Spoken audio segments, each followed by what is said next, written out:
Right. Make sure that works. So what do you do? What do you use, Mark, when you're watching porn? An old sock.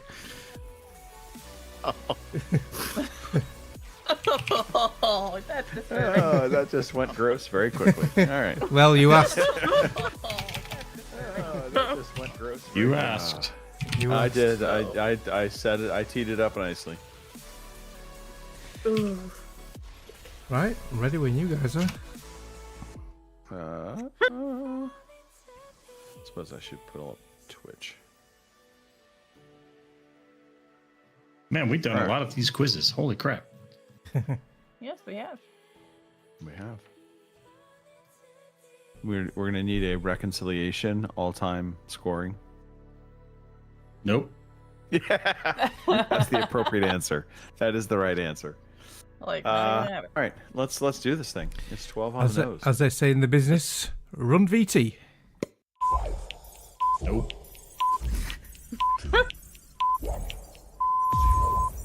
Good evening, ladies and gentlemen. Y'all are listening to the Overseas Connection podcast. Shut up and sit down. Here we go! Would you kindly? I think we're just getting started. Medic! I'm a witcher. I think this is more than you can handle. Sits on his ass all day. Let's do this. Well, hey, everybody. Thanks for tuning in to episode 871 of the Overseas Connection podcast. It is our Game of the Year edition, 2025. So we're going to be taking a look back on the year that was, all the games that we played, and kind of rating out what games hit our top notches. We do this every Sunday. That is the show. We are on at 12 p.m. on the West Coast, 3 p.m. on the East Coast, 2 p.m. in the Central Time Zone. And if you are out in the UK, it is 8 p.m. your time, and you're yawning away. We are on Twitch. We are on YouTube. So you can check us out live. You can join the chat, take part, or as we say, join the chat, and just have a good time. We'll have a quiz at some point in time in the podcast. We'll talk some news. We'll talk, of course, Game of the Year. We'll talk about what's been going on in our lives. And if you happen to miss all of this live and you're like, gosh, I wish I could listen to that recording of this. Well, you're in luck. We do an audio version of the podcast. Comes out usually on Mondays. So don't despair. You can tune it up and play it while you're doing your jazzercise. All right. That being done and said, Greg DeLacy, Gamertag Murphy's Law, OC_Murphy's Law on Twitter. That is me. Joining me for this fine show this week, I'm going to start counterclockwise for myself. Mr. Moose, Christopher Matthew. That's me. It's me, Mr. Moose. Everybody, Chris Matthew, OC_CP Matthew on Xbox and Twitter, and they still call me Moose on Discord and Steam. Happy to be here. Happy to be in this room and warm. All right, that is so we are doing a temperature check for all of the hosts today. So I will freely admit I cannot say anything because I was going to anger all of you. It's 46 degrees here currently. So I am probably the warmest, as shown by the finger. Mr. Matthew, what is the temperature outside in your current situation? I don't know because I'm inside where all the smart people are. It is currently 6 degrees outside where I am. I did take the dog for a walk earlier today, and by the time I got back, I could not feel my fingers. So I'm surprised the dog even agreed to that. I've just been like, nope, I'm not going out. He's a Labrador Retriever, so he's like, I don't care. This is what I'm bred for. Yeah. All right. He does not understand what I'm like, bro, it's cold. He's like, no, we are sniffing every one of these leaves. Yes. Labradors are just hard as nails out. Howdy. I had to stop the camera. It was doing its thing. It was doing its thing. Mr. Mark Wright. Hi, Greg. Hi, everyone. Please state your name, your occupation, and the temperature outside. Yeah, Mark Wright. Gamertag is my mechanics on all platforms. I am a vehicle technician, and it is currently 3 degrees Celsius outside, which is 37 Fahrenheit for you guys. Okay. In all the right. old-fashioned money. Wow. Okay, so you are Mostly your warm. second warmest. There you go. Not bad. Not bad. No, but it's not warm for us. Imagine it's not as cold as where Chris is. Well, or Kim yeah. probably. Well, I think Kim might have Chris beat. I don't know. What? Last check, Kim Woods on the podcast. Kim, what is your current temperature outside? Well, believe it or not, I'm actually slightly warmer than Chris. It is 11 Ah. degrees here with a real feel of 2. So Okay. Wow. there you All go. right. So Chris take is that. the big winner/loser for the day with temperature check. By a I whole don't know. 5 degrees. I don't know if it's a winter. No. It's definitely It's winter. definitely winter. Winter is Yes. Right. Yeah. Yeah, so 11 Fahrenheit is minus 11 Celsius. Wow. What was yours, Chris? 6. 6. 6 Fahrenheit. Yeah. So Minus it's 14. what is it? It's 5 Wow. Yeah. minus 5 14. ninths minus 32 or something like that. So my yeah. coworker who's in Chicago on Friday was at minus 10. Wow. Yep. That's what you get for being in Chicago. Exactly. That's what I said. All the people that moved out of California, by the way, rethinking that. It could be worse. You could be Fraser Moores. On the last Seal podcast, I think he said it was something stupid like minus 32 degrees Celsius, which is fucking cold. Well, that's it. That's his fault for living in Canada, I suppose. That was, you stole the words right out of my mouth. You get what you deserve. He chose Canada. Yeah. Canada did not choose him. So there you go. All right. What are we doing? We're gonna talk Game of the Year, but before we get all into all of that, Mr. Matthew, we do something on this podcast that I have passed the baton to you because you do it so eloquently and well. A birthday rundown, please. It's not time for the quiz. No, it's time for the birthday rundown. Did you it is appreciate time for the birthday rundown. Did you appreciate last week's birthdays, Chris, in your absence?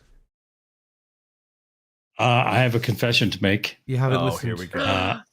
I haven't listened to last week's show. That's So probably best you didn't, though, because we did say mean things about you. I did do some Well, celebrity you- birthdays that's- in your honor.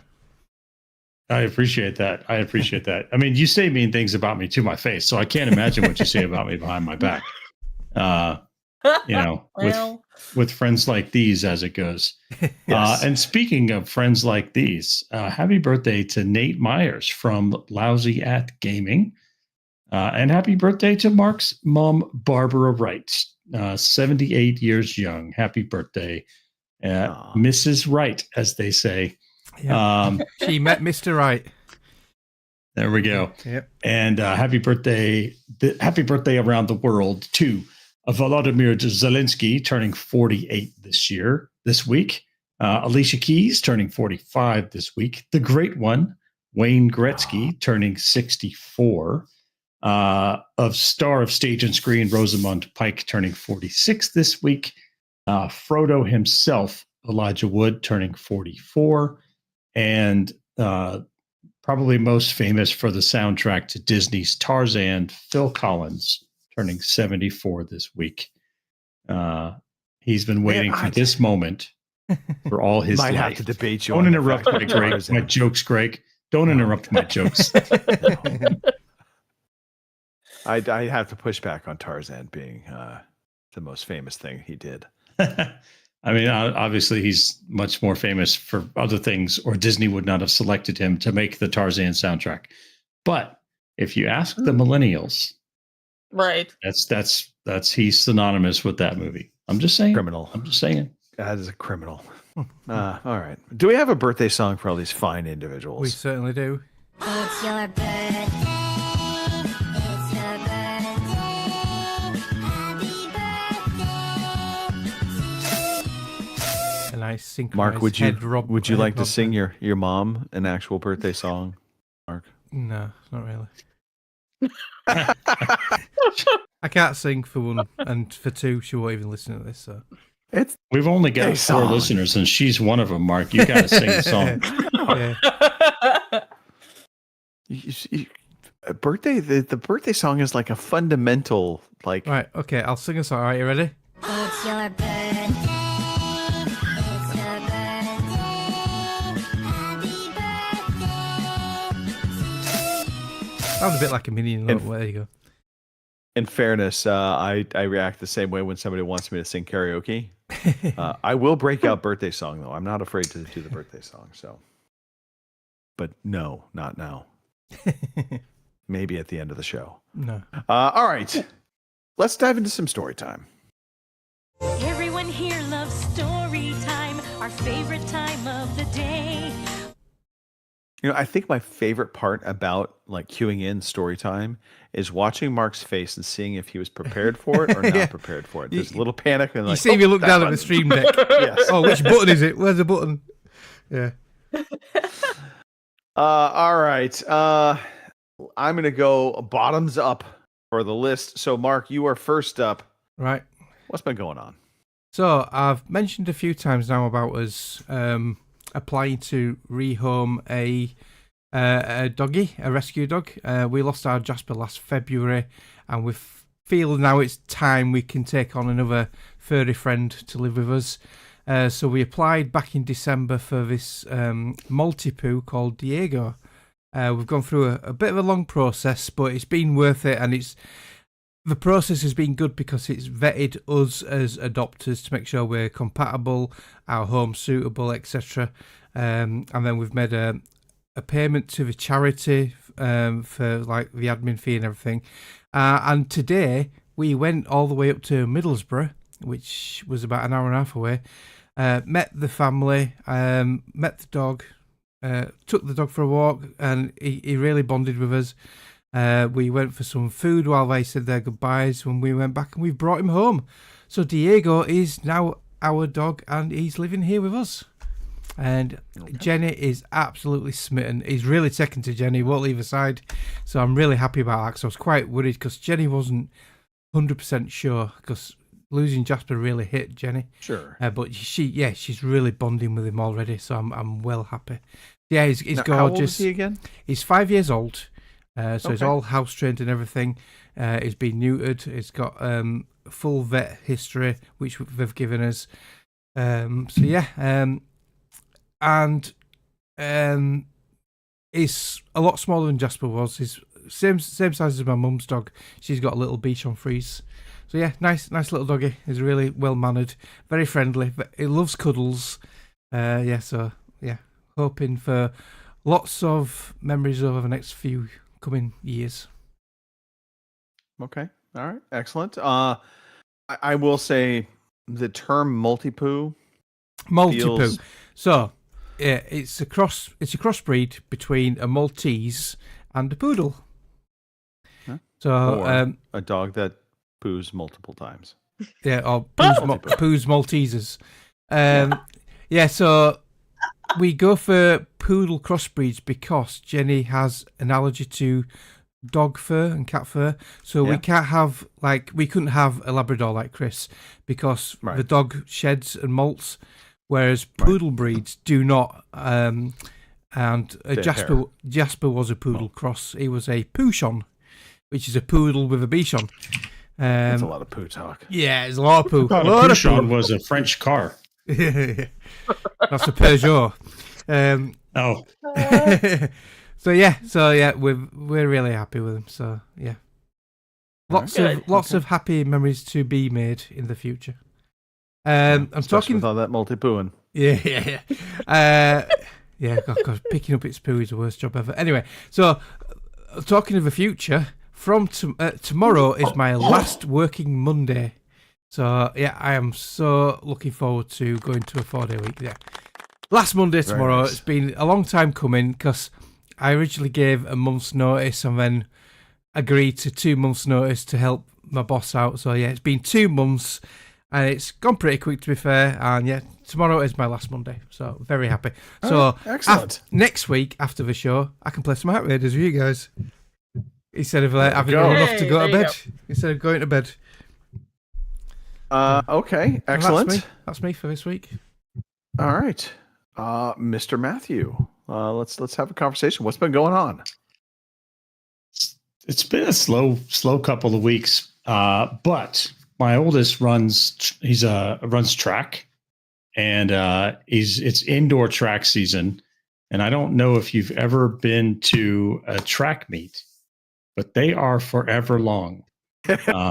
And indoor track meets are just absolute chaos. You go to the field house, and there's 4 or 5 different schools, just athletes piled up in every corner that's not the track. Right. The field house that we were at this past Friday, the long jump and triple jump lane is right next to 2 of the doors. So you have to, like, as you're coming in, you have to like look like you're crossing the street to make sure you're not about to collide with somebody sprinting towards their long jump, right? Because that'll probably injure both of you. Oh, yeah. It'd be funny if you just like stuck your leg out, wouldn't it? No. These are minors, so I'd probably go to jail. Yeah, that would be bad. Yeah.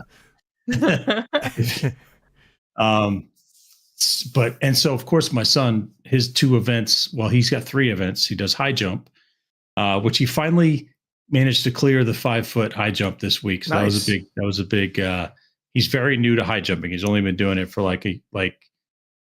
he did it in 8th grade and now in 9th grade. So he's very new to high jumping. Finally got awesome. it. Finally got that one record jump. I can barely clear 3 feet. So yeah, I mean, that's 2 inches. I'll trip over that, right? I can't trip over the threshold. See, there you go. I have trouble putting my slippers on. So high jump is like the first event. Okay. And then he runs 300, which is like a middle distance sprint. That's like in the middle. Okay. And then he runs the 4x400 relay, which is like the last event. Yeah. And so of course you're there. You're just there. You're just there. And I'm happy to do it because these days won't last. I understand that. But it's also just like, oh my gosh. We got there at like 6 and we left at midnight. Wow. All right. So let's have the conversation now. The most important conversation to have. First important conversation. How did your son do? He's doing well. He's only a freshman, so it's hard to all right. gauge his time against seniors, right? Sure. Like, so really we're just we try to encourage him like you're only racing against yourself right now. Right. So he was a little frustrated that he was about a second off of his personal best. So he's a little frustrated by that. And the 4x400 relay, he's feeling like they need to do a sub 4 minute. But it's like it's 4 freshmen. You're going to take, you got to have some time. Like, yeah. All right. And he's, it's like, you're still figuring out how to move those gangly legs of yours. Like, give yourself a couple of years. But he really enjoys it. And now, is this your first experience with track as well, from a parenting standpoint? Both kids did outdoor track last spring, so we have a little bit. But the middle school track meets, it seemed like were a lot shorter. Like they would start at like 4:30 and they were done by 6:30. So I don't know if it was just less athletes or less events or what, but these high school meets, man, they go on and on. So now let's talk about the most important question I can ask you. So you're there up until midnight. Yeah. What is the snack composition? What are you snacking on through the course of that day? So there's no snack bar. So I'm snacking on whatever I can carry in my pockets. Usually I'll put a couple of protein bars in my pockets and maybe one of those bubbly waters, but like there's no snack bar. Now this last week it was a home meet, so it was really close to our house. So we were able to kind of shoot home and grab some things, run home and check on the other kid. But the one last week was an hour away. So we were just there. I think this is a perfect opportunity for you to create something. The portable backpack barbecue, electrically plugged in, a little battery pack, straps onto your back, pop it up. I honestly think I could have made a lot of money just with a food truck parked outside this last week, even though it was so cold. Yeah. And I mean, it's fun. It's fun. It's always nice seeing your kids doing things that they enjoy doing. So Yeah. You got to be proud. I applaud. Mm-hmm. Okay, let's talk about the snowman, if you will, in the room. The Snowmageddon. Yes. So I saw a funny. So we've been watching this storm all week, trying to see what's going to happen. And I saw a funny joke yesterday. You've heard of Jim Cantori? He's like the hurricane guy. Like he goes to wherever the hurricane's going to be the worst. So I guess they showed a picture of where all the various Weather Channel people were going to be during this storm. And Jim Cantori's in New York City. So like, that's it. We're effed. Like we're going to get buried. I appreciate the video footage of that. Looks like Times Square. It does look like Times Square. Yeah. We have 10 times that much snow on the ground right now. Yeah, I can imagine. It's accumulating at about 2 inches per hour, and it's supposed to do so until midnight. So we're gonna be digging out for a while. Yeah, I was just gonna say. So you're gonna open that door, and it's gonna be a little bit of a wall.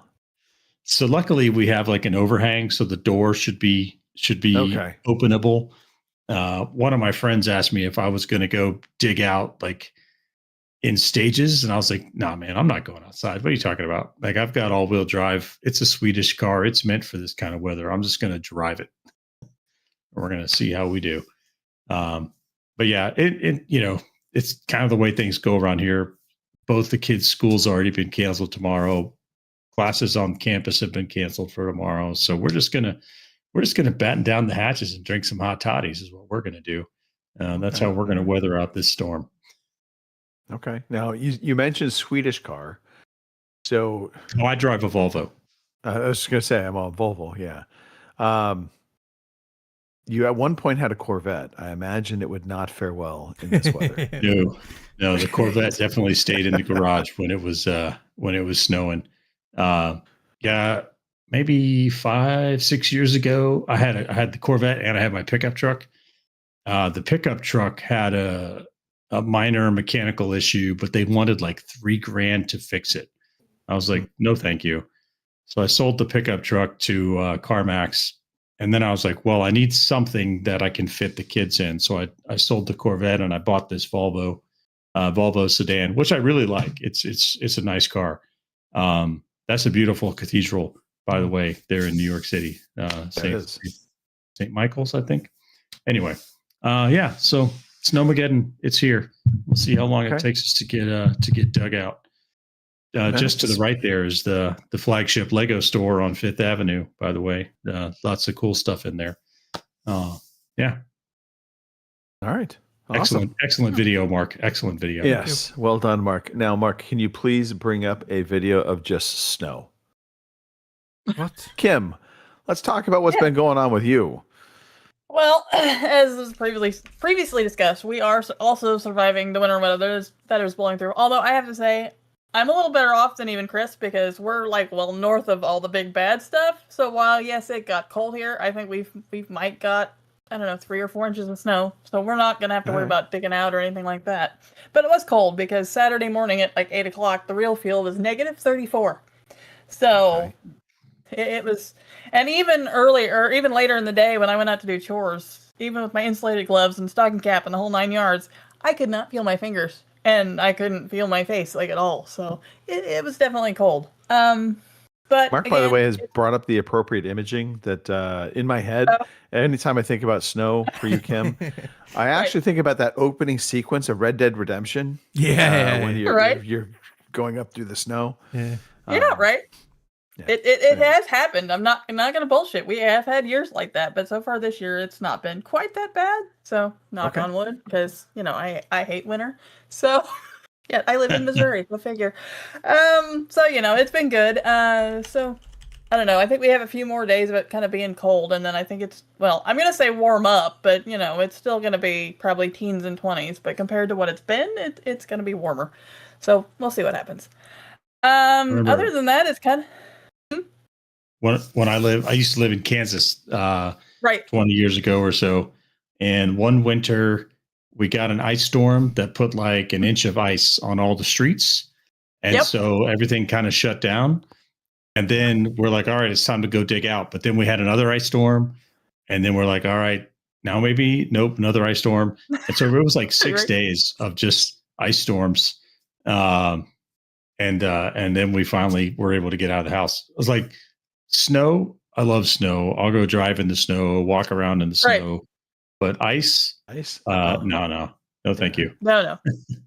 Yeah, no, I'm right there with you because I have the balance of a drunk, and snow is one thing. I'm fine, but when it comes to like ice or anything like, no, forget it. I take one look at that and go, oh, I'm gonna get a broken hip. So, Okay, So, you yeah. just reminded me. So, God, years ago, we were out in Denver for work, Mhm. and I'm out there with one of my coworkers, and we drove into the hotel where we were staying. We were out visiting Dish Network, and it had been snowing, but they kind of had cleared. But I noticed there was a lot of water. You could see a lot of water on the ground, and I Mhm. turned to him, and I'm all, Carlos, have you ever been out in the snow? Because he's from Los Angeles, and he's like, no. And I was like, okay, I'm all, just be careful of ice. And he's like, what do you mean? And I said that Mhm. water on the ground may not actually be water; it might be ice. So we get out of the car, and we get as far as the trunk or the boot, Yep. and feet out from underneath him. He just goes ass over Straight on his kettle, ass. and Yeah. all I could do was laugh, which was horrible. I'm just laughing at my coworker who just biffed. But anyway, yeah, ice is no joke. You don't want to mess. No, it isn't. Over the last few years, I bet you I could buy stock in those companies that make those like clip-on like studs to put on like the bottom of your shoes so you don't slip. Yeah. Because I bet you I have 4 or 5 pairs of those damn things. Because like I said, I have the balance of a drunk. So the last thing I need on ice is to slip and fall and bust my ass. So You although guys trade sometimes- out tires, Kim? Do you do the tire swap with the studded tires? We don't. I think we have before, but we haven't. Okay. We haven't in a lot of years. But well, like Dad being like used to ride the semi, he had the tire chains because couldn't get around otherwise without them, and even the tractors we've had to have put chains on the tractor tires. So yeah, but I do remember the studded tires. So that's been some years ago though. But winter, isn't it fun? No. Other than that, it's been kind of quiet this week. One of my favorite authors put out a new book with one of my favorite wizards, whose name is not Gale, but Harry Dresden, the Dresden Files. Have a new book out this week, and I started reading that, so I'm excited for that one. The only sad part is I'm gonna read it and go all the way through it, and then it's gonna be 5 or 6 years before he writes another one. What are you gonna do? So. That's it for me this week. Okay. You just reminded me. I Yeah. have 7 credits in my Audible account. I have not been able to have any time to do audiobooks. Right. And I'm like, I need to cancel it. It's one of those subscriptions that just keeps going and going and going. I did finally free, finish the so- Black Badge series. That was good. Nice. Enjoyed you that. Liked it? Yeah. Disappointed it was only 2 books though. Well, technically 3, but 3, yeah. yeah. I can listen to those and go, hey, it's Arthur Morgan. So Yes. Absolutely. He did a good job. Yep. He did. I did also listen to, I think I talked about this maybe last time on the podcast. The Final War was an audiobook. It was just not good. Anyway, speaking of things that were good, we went and saw the movie Song Song Blue. yep. Really, really well done. Pleasantly I heard of that. surprised. Wife picked it out. It's a song about a cover band, if you will, for Neil Diamond. Oh, is that the one with Hugh Jackman? Yes. All right, and- I have and seen clips actually. He did an amazing job in that movie. I did not realize it's kind of loosely based on a true story. I thought it was fictitious, but it's not. Yeah, good stuff. Continuing the real estate adventure, it feels like. So I think we talked about this. We got our Yeah, licenses. you got your we license, took yeah, the yeah. license test. Yeah, but there's always another thing to do, and I've realized now. This is why getting into real estate is tough. It's because there's a big upfront commitment of time, resources, all of that good stuff. So we finally met with our local realtor association, Placer County Realtor Association. So we had to sign up to that. And then they then take us to the National Association of Realtors, where we have to take an additional test. That test is not as difficult. It's basically an open book test. But you have to take this stupid test, which is like a 2-hour instruction video that you have to watch, and then you get to take the test. So just another time sink, but done. So hopefully after this weekend, everything will be just moving forward now with just actually doing actual real estate stuff on the side and seeing if we can get that going. Kim and Chris, this applies to you. Mark, you can just close your ears at this point. It has been an insanely crazy NFL coaching cycle. Yes. So the end of the season, as teams, fall out of the playoffs, you start seeing a lot of coaches getting fired. I thought maybe we were going to get like 2 or 3 coaches fired this year. We got 10. And on top of that, there were additional assistant coaches that were all let go. So just the cycle of coaches and who's getting looked at and who's not. I quietly was laughing at the fact that Phillip Rivers, not only did he play for the Colts this year at the age of 45 and having been away from football for like 5 years, also 10 kids, mind you. But then he interviewed for the Buffalo Bills job. He has coached high school football. That's the extent of his coaching resume. So it was a weird. So this whole coaching cycle has been weird. That's the whole point. We have been socked in with fog. So you guys have had snow. I get it. That's worse. I fully admit it. But for like the past 3 weeks in our area in particular, we have had fog like from start to stop in the night. I mean, it's not usually it burns off. Typically speaking, fog in our area by 10, 11 o'clock, it burns off and it's a sunny day. No, just fog all throughout the day. It's been weird. Are you in Silent Hill? Very much Silent Hill fog. I mean, like 25 feet of visibility at times fog. It's creepy. Has Pyramid Head showed up yet?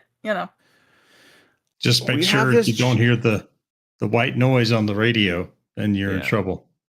Right. It is. I will admit, it is very creepy when I get up to go to the gym in the morning. It's like 4:30 in the morning. It's dead quiet. The fog.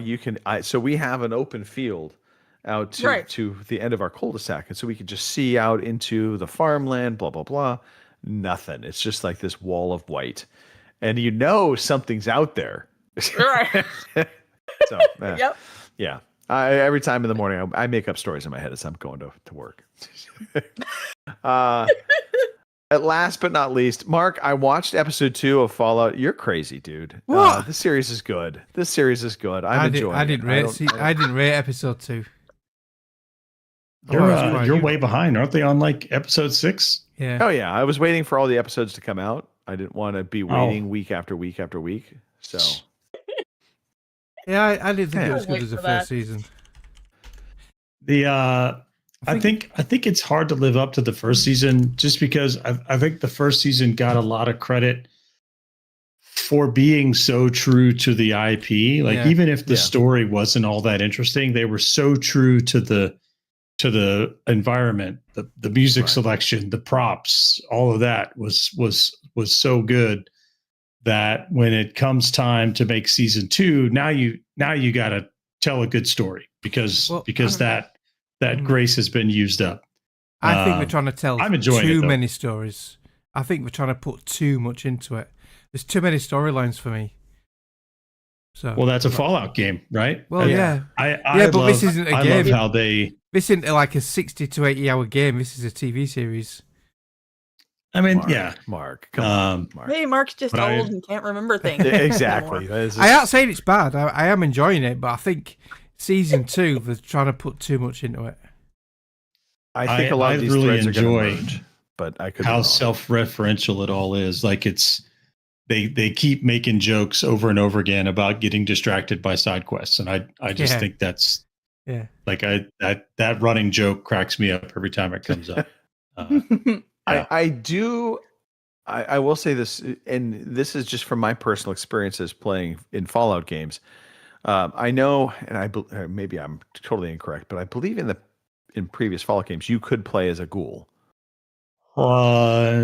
I don't think I think the only one you can play as a ghoul is they have a way in Fallout 76 now to become a ghoul.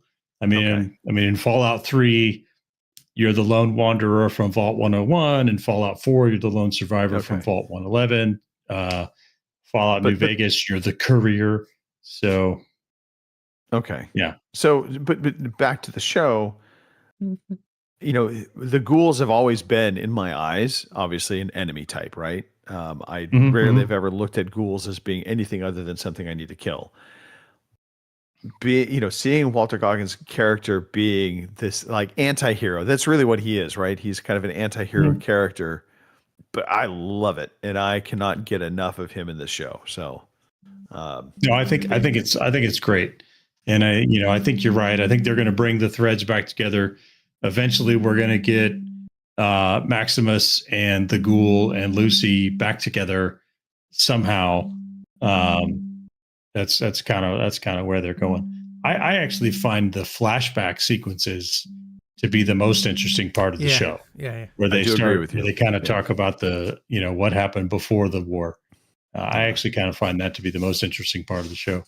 But I really enjoy it as a fan. Kim, have you seen this at all? I haven't, but maybe I need to. So I think you do. Start with obviously season 1, Amazon Prime. If you like Fallout games, you will like the show.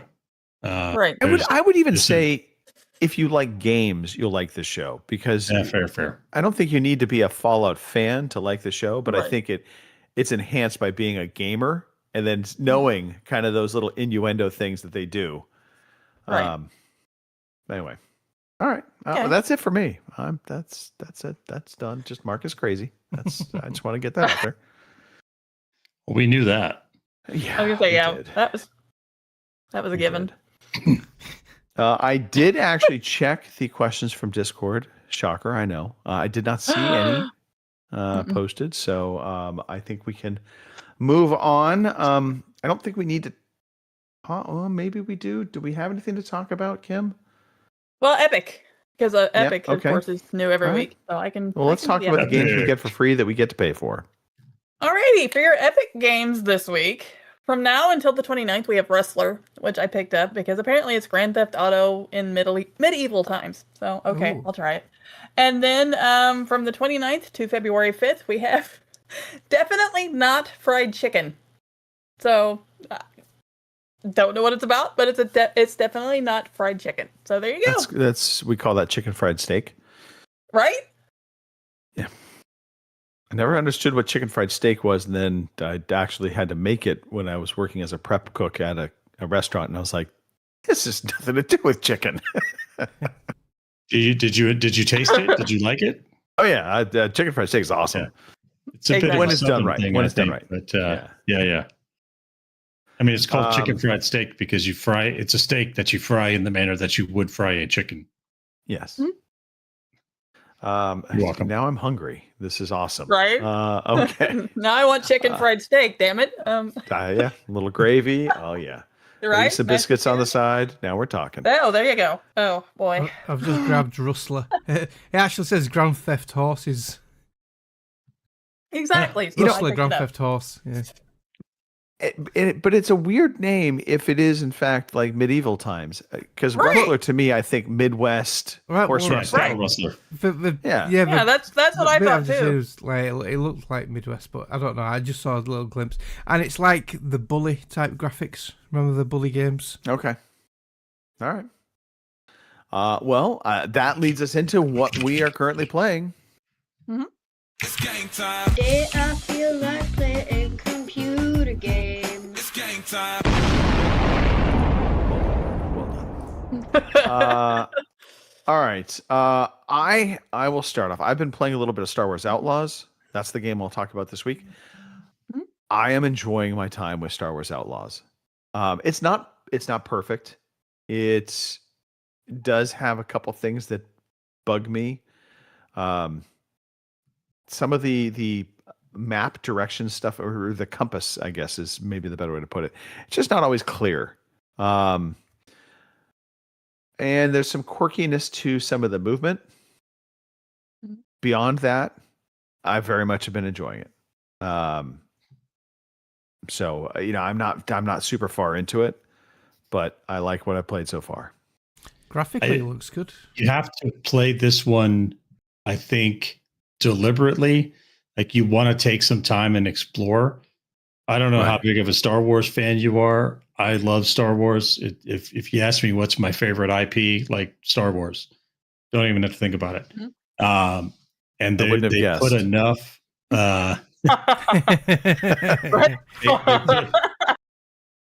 They put enough little Easter eggs in there for you to find, and they're not all like buried. It's mostly like as you're walking here, look to the left. Oh, that's funny, right? And so I really enjoyed this game. I'm interested to hear what you think of it as you get farther. So I did spend. So I'm trying to think of how best to put it. So in terms of kind of where I'm at, I have crash landed on the planet. I'm now kind of into the game proper. I did not enjoy the speeder bike sequence. Where you take the speeder bike. I'm assuming I will do more of that as the game progresses, but the controls on that were just But got to the city. I very much spent a lot of time walking around a couple of the cantinas and just listening to people talking and getting that, that original Star Wars cantina vibe is absolutely there. So I definitely have an appreciation for that. I'm not as big a Star Wars fan as you, Chris, but I am a Star Wars fan. If you put me, on a scale of like, you had Star Wars here and you had Star Trek here, Star Trek is going to die a miserable death, and I will hold Star Wars up. Because Star Wars is better than Star Trek. Take that, Trekkies. Take that.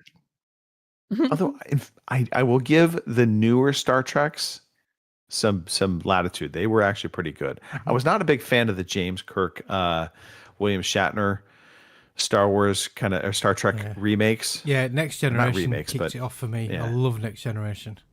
And then there was Voyager and Deep Space Nine and not so much you remakes. Weren't a fan of the okay, so like the movies with the original crew. Is that your mind? I don't mind the movies. I thought you meant the series. No, I like the movies with the originals. I like all the movies. The originals. I think the challenge I had with the movies with the original cast was the original cast was already starting to look old. Yeah. And so it just didn't fit what they were doing. The newer movies where they had I forgot the guy that played James Kirk. Chris Pine. Yeah.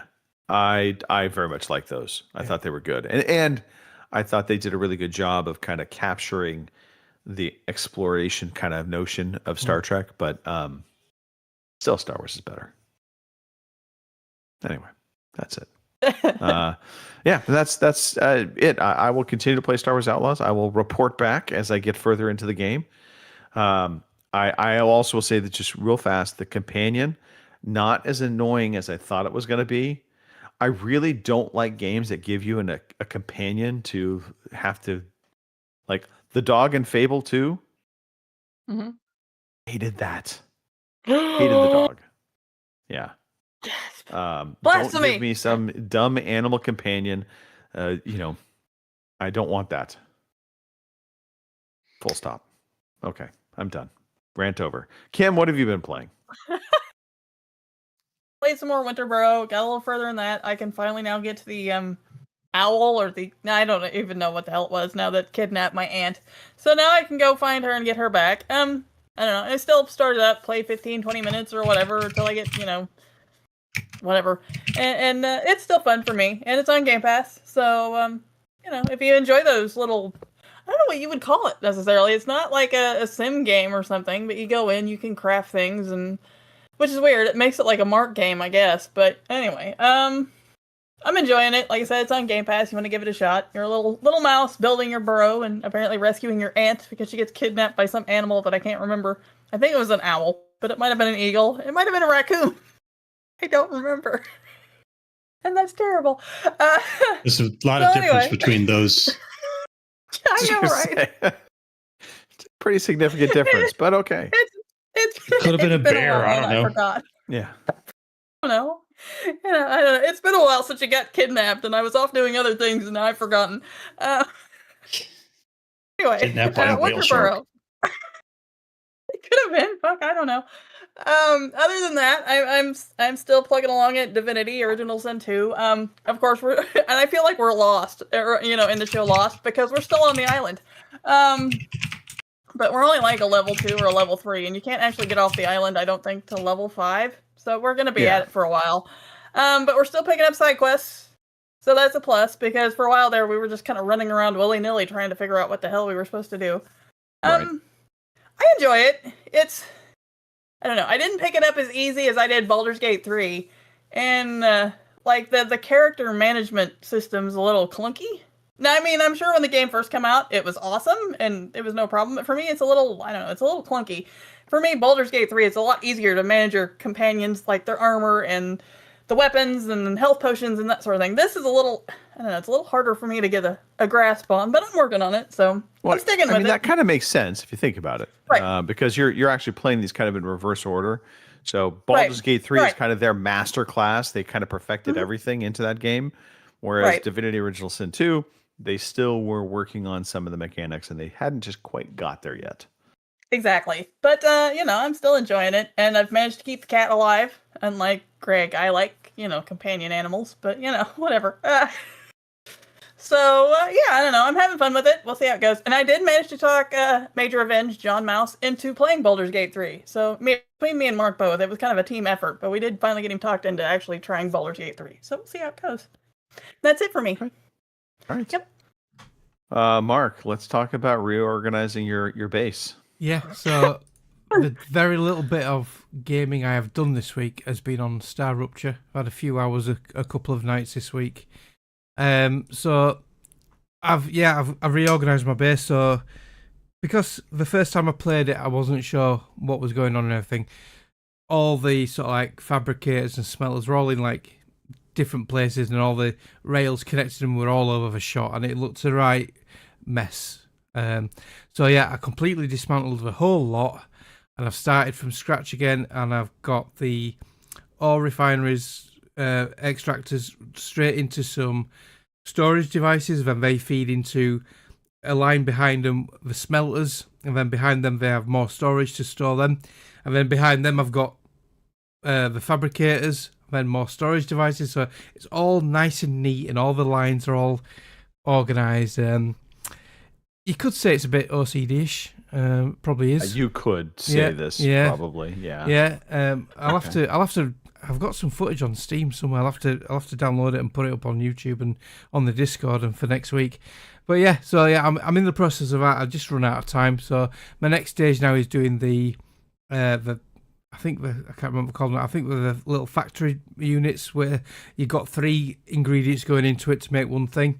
So they're the next line I'm going to do next. So still enjoying it. I've got a lot of my stuff leveled up now. I've got a lot of the stuff unlocked. I've only got 2 more blueprints to find. So I did something quite tactical to get the last blueprint. What I did, I waited till the star ruptured, wiped out all the life on the planet, and then I went straight. I did a bit of a cheat. I looked online where the blueprint was because they're all the same, and I went and got there before the aliens came back to the planet's surface. Did I just hear you committed genocide on an entire planet? No, the star did. It's called star rupture because the star ruptures, sends a massive solar flare, and wipes the entire planet in a ball of flame and kill. Most of the aliens go underground, so they don't all die. If you're on the surface, you're toast. Plant life on the surface, toast. Yeah. I managed to grab a blueprint just as the aliens started respawning, and the big thing with the big claws, I call it a Goliath apparently, that came at me. So I just ran like a fucking girl screaming my head off. I ran away. But I have now unlocked defense turrets. So apparently, I've seen online, if you lure the Goliath to your base, or a base where there's defense turrets, the defense turrets will shoot it from the rear, while you're like aggroing it from the front, and that's how you take them down. So that's something to try in the near future. Oh, Okay. oh, I'm not. I'll cover that when I do my game of the year. I've got a Dune Awakening story, and it's finally pissed me off. The first thing, yeah, but I'll cover that when we do game of the year. Okay. Whatever happened? Yeah, I know. None of us know. I was fuming. Well, Chris, I guess we transition to you. Where do you want to start? Where did you want to start, Greg? Let's start at the beginning. When I was a new gamer, one of my favorite genres of games was real-time strategy games. I loved the original Command and Conquer and Red Alert. And there was another like Empire. I want to say it was called Empire Earth. That was like, it started with Stone Age and went all the way to like near future stuff. And what was it? Warcraft? Remember Warcraft, the OG before it was World of Warcraft? I used to love this genre of games. And so I was looking around on Game Pass for something to play. I was like, oh, Age of Empires. Everybody loves Age of Empires. Let's check this one out. It turns out that I don't like real-time strategy games anymore. I'm not sure. I'm not sure exactly what has changed. Maybe it's this game. I don't know. The way that the units find their way to the thing that you tell them to do is just terrible. So you're supposed to play rock, paper, scissors, lizard, Spock with the units, right? Like there's like 5 basic unit types, and each one is strong against 2 and weak against 2. So you're supposed to match them up with the ones they're strong against, you know? They just all go together in this big glob and start wailing on each other, no matter what you do. And so I'm like, well, what the hell was the point in organizing my forces into all these little groups and trying to do all this? Are you feeling your strategery is not strategery enough? I feel like my strategery should be in a lockbox. That's what I'm feeling. Since you're referencing the Saturday Night Live Bush Gore debate. So anyway, I keep playing this game 15 minutes at a time for my daily 15-minute PC Game Pass rewards points, and I'll eventually get through the campaign because I don't know. I can't help myself, I guess. But it's funny. I'm with you. I used to love RTS games. And so like Command and Conquer was my jam. It's like, oh yeah, Command and Conquer. It was so awesome. And then I realized how sucky I was at it. And I recently have been very tempted by, was it Bad Company 3? Or no, Company of Heroes 3, not Bad Company. Company of Heroes 3.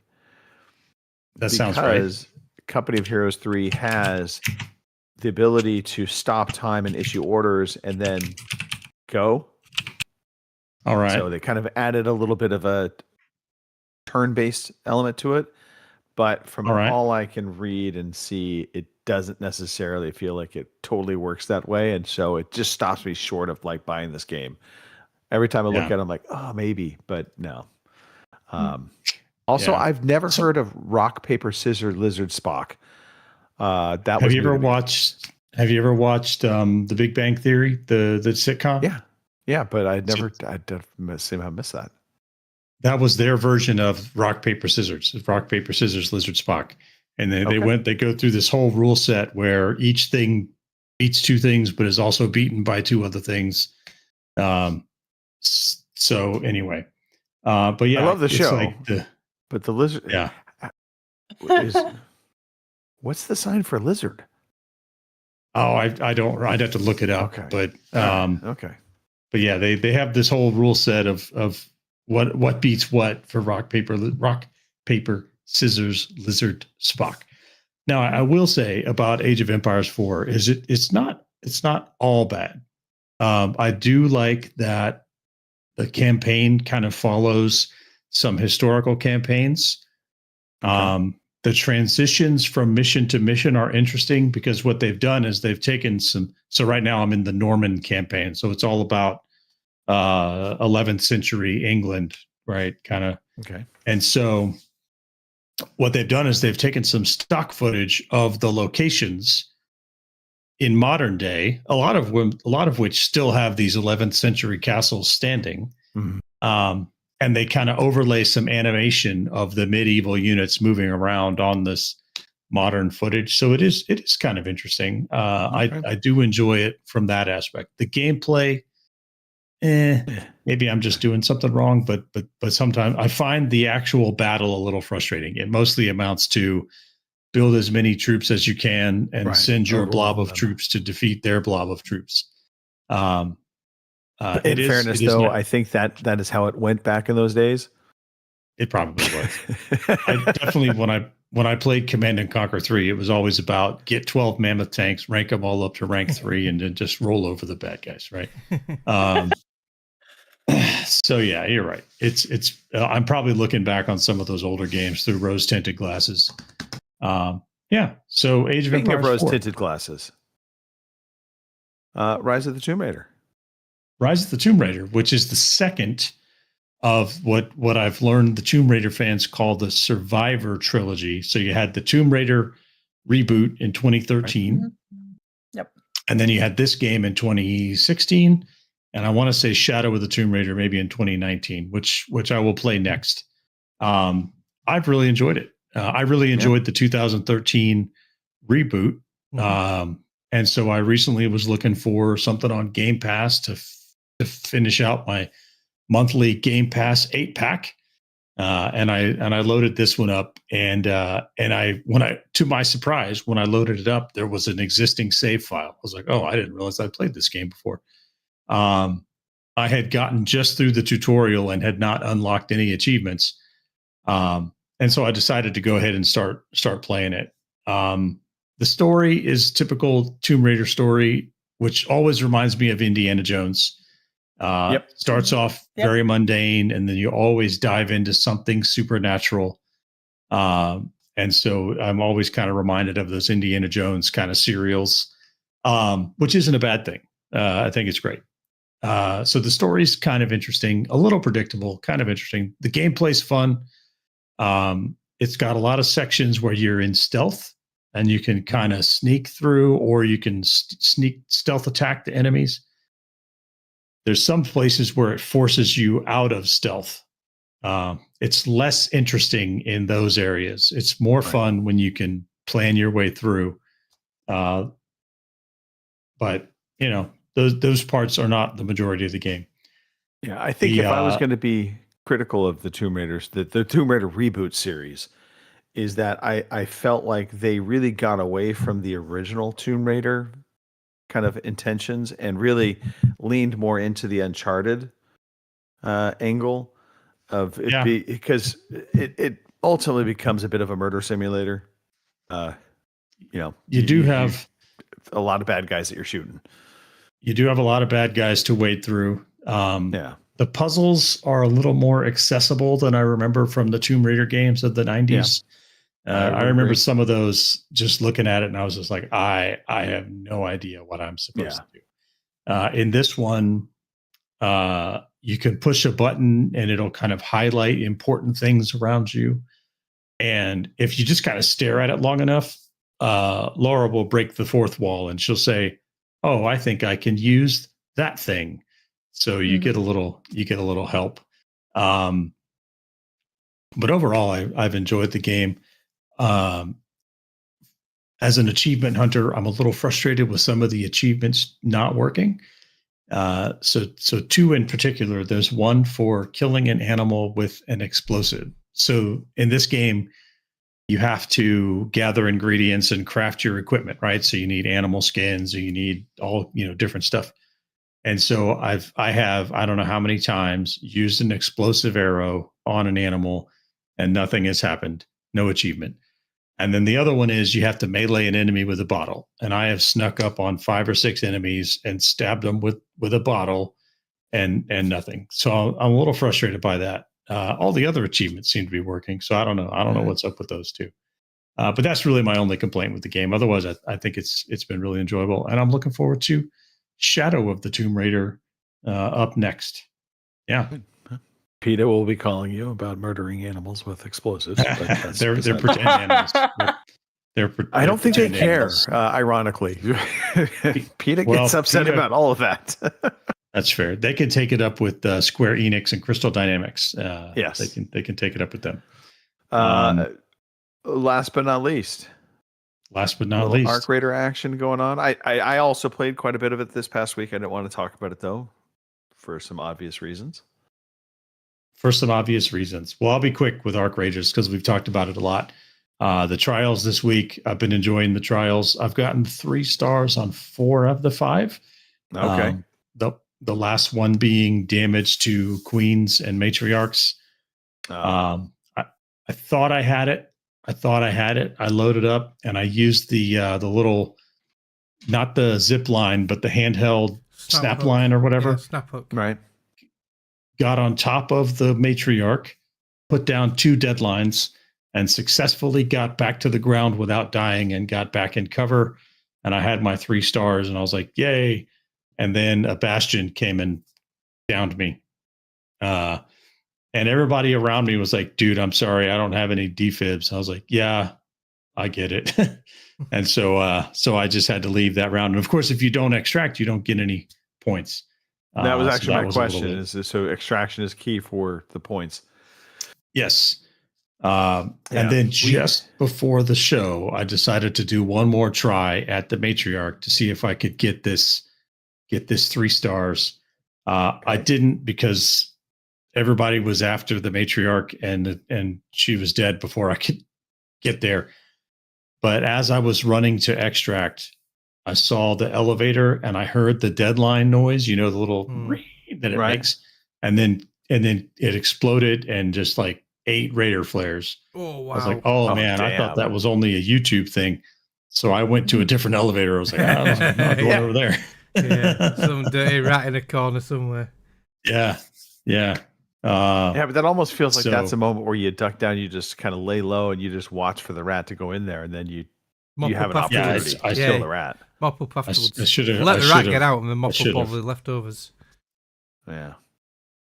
Because an interesting thing about it, I don't know if you ever noticed, but if somebody gets downed in extract, they just stay in extract. Yeah. So you can wait for the elevator to come back, and you can search them during the 2 minutes of the elevator. Yeah. You can leave traps in there as well. If the elevator can go down, when it comes back up, your trap is still in there.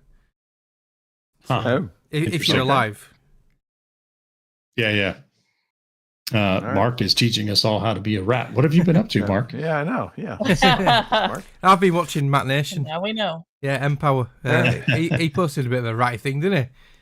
I didn't expect that from Matt. Yeah. Anyway, you never know people, do you? You never know. It's you true. never know. It is true. Mr. Matthew and I had an unfortunate demise at the hands of some rats as we were fighting the queen. But I still think my plan of that going to that room, Mr. Matthew, that's the ticket. I think it would have worked. You just got to take a lot of ammo. Because I did notice I went into another match with the Hull Cracker, and it wasn't a lot of damage per shot. So if you're going to get to 4,000 points, you need a lot. 20, 30. You need to hit the queen 20, 30 times. Yeah. Whereas the deadline, 2 deadlines, and I was done. I just had to get to extraction. Plus, it just looks epic, right? Anyway. So one quick funny story from Arc Raider. So I saw a video on a hidden room in Buried City, and you get to this room by being up on one of the apartment buildings, and you look out the window, and there's a ladder that you can jump to. And you jump on the ladder, you catch the ladder, you go down, and it leads to a room where there's almost always a gun crate and then something else. First time I do it, nail it. Down, boom. Ammo, got a weapon, ammo crate in there too. And I was like, sweet, okay. So go back into Buried City, and I'm attempting it, miss the ladder, fall all the way down. Boom. I'm like, okay. It took me almost all the way down to my health. I'm like, all right, bandage up, go up the apartment building, back to the ladder, jump to the ladder, miss it again. All the way down. Splat. Now I'm like, I have one more health with me. I'm like, okay, fine. Go back up. I'm like, I'm doing it this time. Do it. I miss it again. So I unfortunately I did die on that map because I ran out of health. I was able to revive myself and give myself health, but I then stupidly was like, "Oh, there's a hornet. Let me attack the hornet." But I was in a night raid, and they're much more aggressive in the night raid, as well as the wasps, and so it did not bear well for me. So did not go well. No. Yeah. But I was also being a little blatant. I was like out in the open. It's like, "Oh, I'll shoot him here," and I'm like, "Yeah, no, that was not a good idea." Well, maybe I can run. No, I can't run. I found. I shouldn't say found. I'm sure everybody else. I'm sure the internet already knows about it. But I came upon a really great loot room in the reinforced reception on the Blue Gateway map. So you go down and you kind of go through the main room and immediately take a right, and you don't need a key for it. It's just a breach room. It's got the metal bar across the door. Okay. All kinds of loot in there. And the first time I went in there, I got an epic augment blueprint. I was like, "Oh, this is great." Okay. And now I'm trying to go back to that room every time, and you have to have the perfect spawn because everybody knows about that room and they just go straight there. That's kind of like the pharmacies on Buried City. Everybody knows about them now. So yeah. All right. Okay. So yeah. Anyway, Arc Raiders. Talk about it all day. Yeah, we might talk about it again. I don't know. Let's move on to the quiz. It's time for the quiz. Yeah, you know what? Oh, too bad. Too bad. Tough. Okay. Here we go for this week's edition of the Metacritic Madness Quiz. I got a mystery theme for you this week, so we'll see how everybody does picking out this week's mystery theme. And it looks like I'll be playing along from the chat because nobody's there yet. So here we go. There is a major football game happening right now that might be a reason why a lot of people are not in the chat. Just throwing that out there. There are important NFL football games happening right now. Up first is 2017's The Long Dark, and we're looking for the Switch version. The Long Dark on the Switch. Okay. And who's up first this week? Ladies first, Kim. You get the first crack at it. Nice. All right. The Long Dark on the Switch. All right. I'm gonna say 73. Kim is gonna say 73. No hemming and hawing, just going straight for it. 73. What say you, Mr. Mark? Is that survival game? And it's got like an axe on. It is. Yes. Yeah.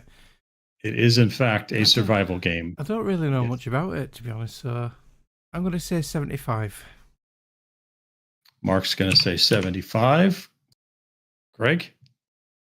And I feel like the range of the 70s that we're talking about here is right. I'm going to go 71. Greg is going to go 71.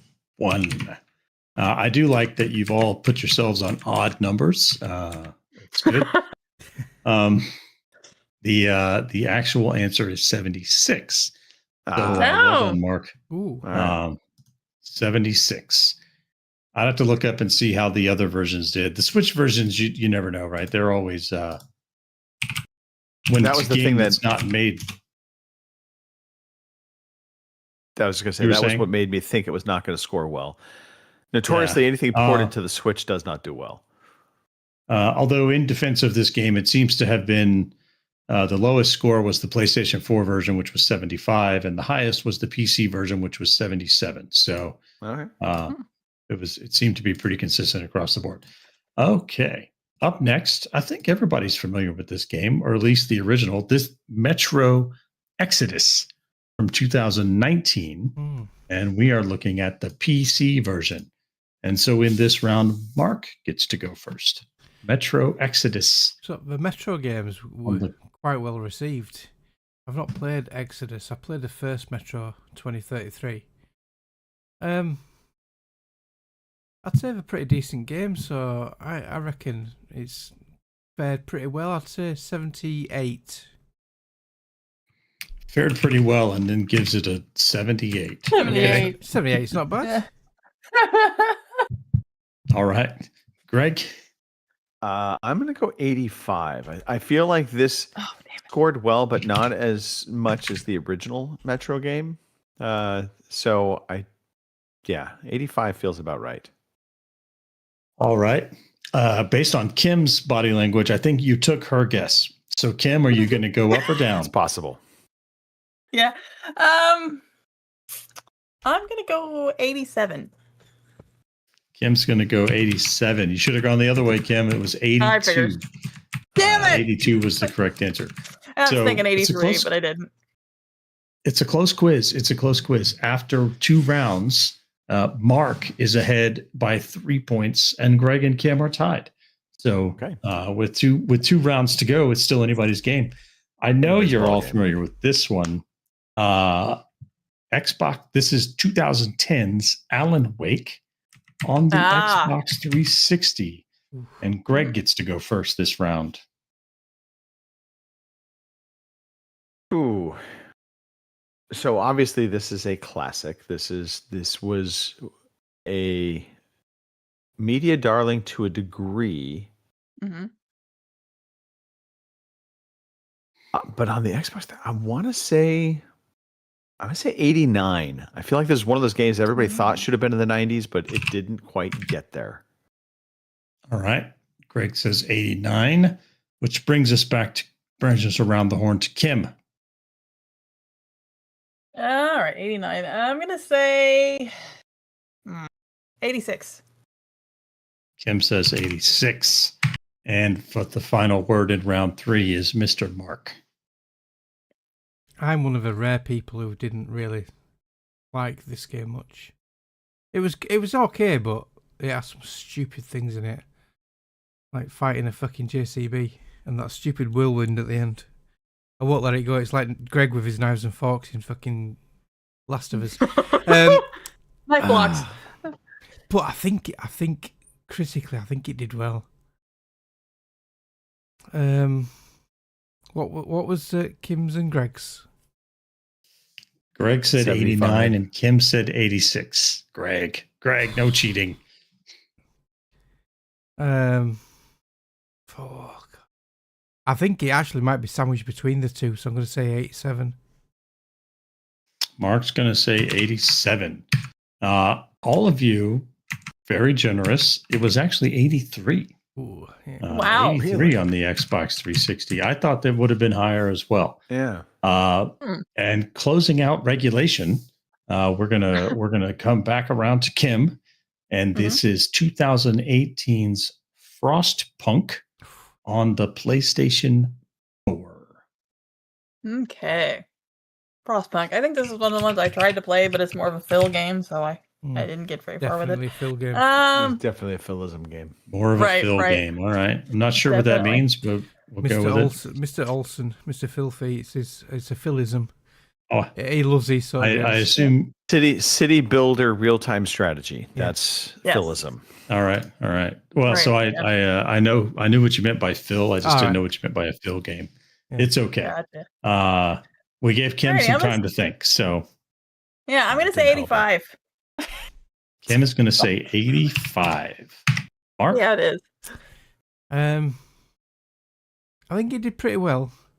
I've not played it, and I know the second one's been pretty well received, but I don't think critically it did as well as it could have done. I'm going to say 82. Mark says 82. And with the final word in regulation. This is a Hail Mary pass of all Hail Mary passes because I believe it actually did very well critically. I could be wrong, but I remember people were speaking very highly of Frostpunk because this was the original one. Mm-hmm. So I'm going to say 91 and hope that 91. somehow beyond. Well, Yeah, it's going to make or beyond break hope. Greg's Yeah. lead. I was already from behind, so this is the Hail Mary. Yeah. I appreciate the attempt at gaining some ground, but unfortunately, it was 84. So at the end of regulation, Mark with 11, Kim with 12, and Greg with 21. So for -5, let's see if you can guess the theme. And we're going to go backwards. Greg, What do you suppose the connection for all these games is? So we had Alan Wake, Frostpunk, The Long Dark, and Metro Exodus. I think I know. They all dealt with being in the cold wilderness. So what do you think, Mark? Snow. I think it's snow related. We all have snow in them because you're in a snowmageddon. I'm trying to get in the mind of Kristen of Matthew. Yeah. I was also going to say snow. Yeah. So Snowmageddon. All right, I don't think Alan Wake had snow though. Did it did. It did indeed. Yeah, it did indeed. Okay. So I know. So you're getting good at this. And I know all three of you picked. Yeah, all three of you picked up on the theme. It was in fact Snowmageddon. So you all got the minus five, which means by 1 point, Mark is the winner this week. So congratulations, well done, Mark. Well done. Thank you. nicely done. All right, there we have it. Tune in next week for another episode of Metacritic Madness. All right. Well, it's time to strap in. We're going to cover one news topic real quickly, and then we're going to dive into our Game of the Year conversation. I don't know if we have a jingle for this, Mark. Here is the fucking news. Yeah, we did. Until you talked all over it. But go on. That's what I did like that. All right. So the real quick news topic is we had the Xbox Developer Direct. Right. And so, more than ever, this is not just Xbox related. This is going to multiple platforms for pretty much all these games. So there was a surprise game announcement, Kiln. This is coming from Double Fine. So it's a party game. You basically craft clay pots and different pottery, and then you take that pottery out onto the battlefield. What? It might be fun. Yep. I don't know. It's a quirky, fun party game. So that's all. That's all I know. Double. Yeah, it's Tim Schafer, isn't it? Yeah, it's fucking mental. Tim Schafer's mind. Yeah. The next game on the Developer Direct was, and I'm just going talking points for us. This is actually the order of the games. But it's Beast of Reincarnation. And I'm trying to remember the developer on this. I want to say it might be a Chinese developer. But it's kind of a cool vibe in that you have this kind of fantasy, typical, sword and sorcery almost setting. But then there's a bit of that Horizon vibe where you're having machinery and automation. So it'll be interesting. Yeah, it looks interesting cool. to see. It You looks do good. have a pet wolf. I'm not sure I'm okay with this or not. Yeah, Game Freak. But I mean, it does look cool. Mhm. I want to see some more of this. So we'll see. It's got like a Devil May Cry, sort of like a Dark Soulsy vibe to it from my initial observations. I need to watch the Developer Direct. I've not seen it yet. Yeah, well, I think a game that definitely will be a jam for our community is going to be Forza Horizon 6. Absolutely. Taking place in Japan.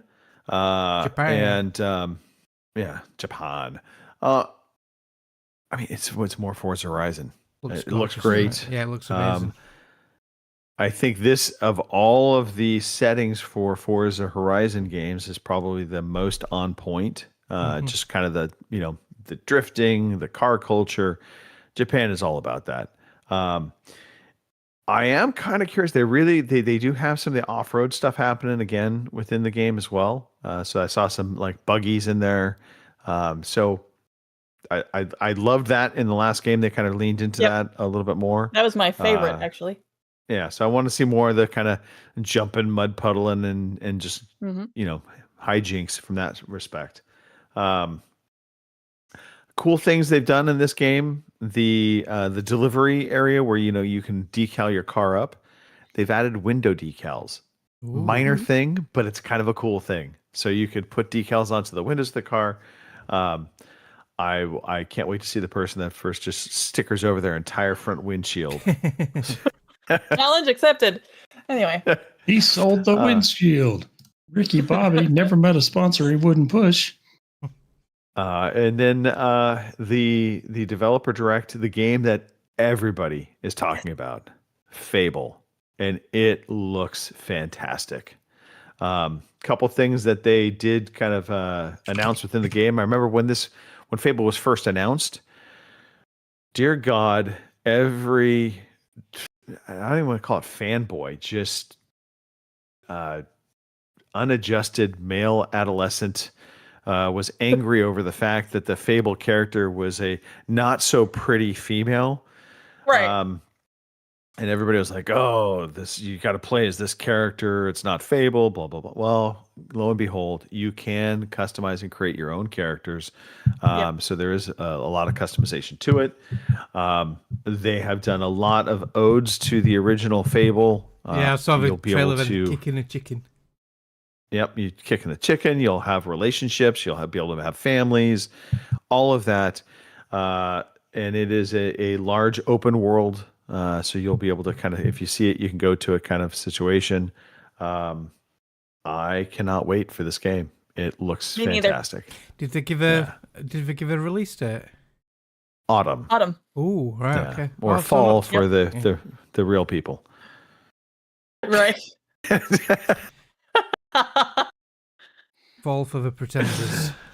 Anyway, Fable, and it's coming to PlayStation 5 day one. Well, they didn't say day one technically, but they said it's coming to PlayStation 5. I assume it'll be day one. PC and Xbox, of course. I love the Fable games. There you go. I can't wait for this. Yes. I'm ready for it. It looks so good. So I'm very excited. And hats off to Playground Studios. I was skeptical if they were going to be able to pull off doing a fantasy RPG, given kind of how they've handled character models in Forza Horizon, which to me have always not been great. A lot of dead eye looks. That's some big shoes to fill for Lionhead, haven't they? Yeah. I think you get a pass on character models in Forza Horizon because they're not the point, right? That's fair.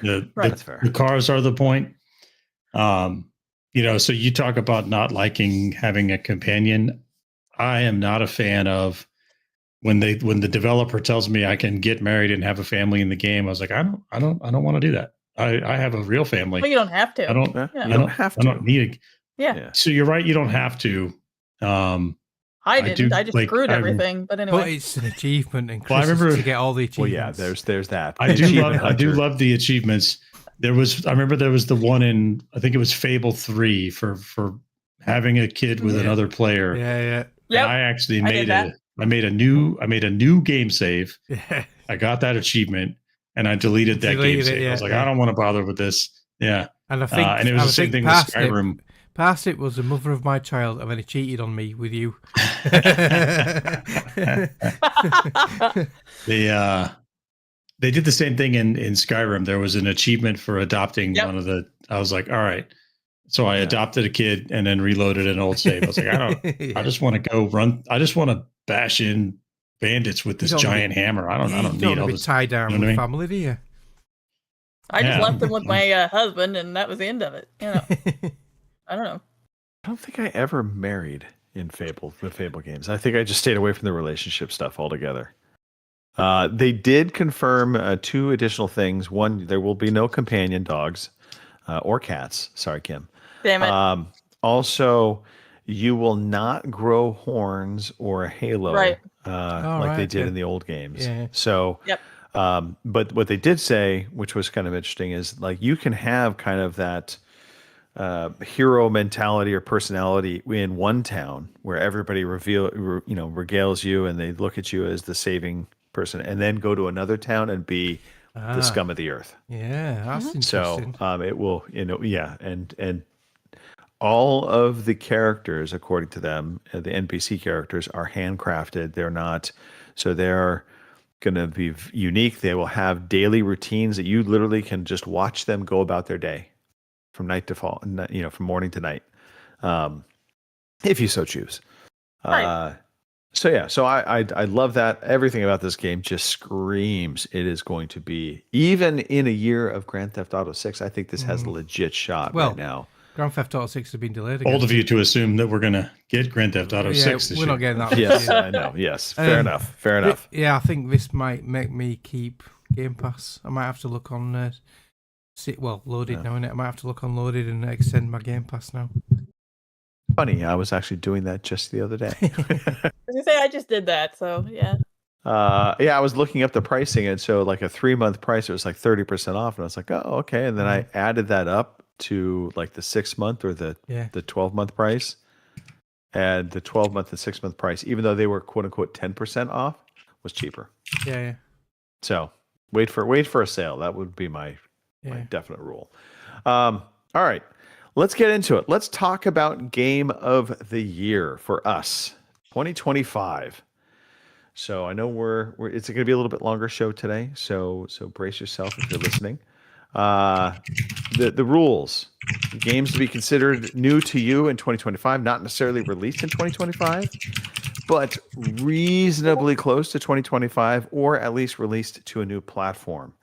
No more than 5 games on your list. Trying to keep it a reasonable amount, but you can do some honorable mentions or dishonorable mentions if you so choose. You don't have to pick a winner if you don't want. You could just give your top games. It's upon you. And with that said, we'll just do a little bit of a round robin, if you will. Even though Robin is not here, we will still do it. Let's start with Chris. How would you like to? No, you refuse? Okay. I kid. So let's see. I didn't play a lot of games this year, particularly new games. I played a lot of older games. As you know, I spent a lot of time with No Man's Sky, Tomb Raider games. So I looked at the games that I played that came out this year, and I included demos and betas to give myself a little bit of wiggle room. And so the 5 games that stuck out to me this year, I really enjoyed South of Midnight. Gameplay wise, it wasn't really anything all that original, but the art style was really captivating, and the story really connected on an emotional level. And so that game really stood out to me as an achievement. Not a super long game, probably not going to light up a lot of award shows, but I really enjoyed that one. A game that I did not expect to enjoy as much as I did was Sniper Elite Resistance. I spent a lot of hours in that, and I think I have some hours left to spend trying to try out some of the other game modes. I just really found the gameplay to be very satisfying. The way you could switch between shooting from a distance and using the elevation and windage to then going into sneaking up close and doing hand takedowns and everything in between. So I thought that was pretty good. And I whoever voiced was it Harry Hawker? Is that his name? I think so. He did a great job with the voice acting, I thought. For something just completely different, I think I've gone through 4 of the 8 episodes, maybe 5 of the 8 episodes. Really enjoying Dispatch. Except for the mini game that you play twice in each episode for dispatching the heroes. It's very much like an interactive graphic novel kind of thing. But it's been really interesting. And I've enjoyed playing it. The acting's good, the animation is good. The little mini game, even though it's kind of simplistic, is challenging enough that it keeps it interesting. Let's see. I haven't spent as much time with this game as it deserves, but I spent a little bit of time with Assassin's Creed Shadows. What time I did spend on that, I've really enjoyed. Absolutely beautiful. Really just kind of brings out the beauty of the setting. And the gameplay is very good. It's very smooth.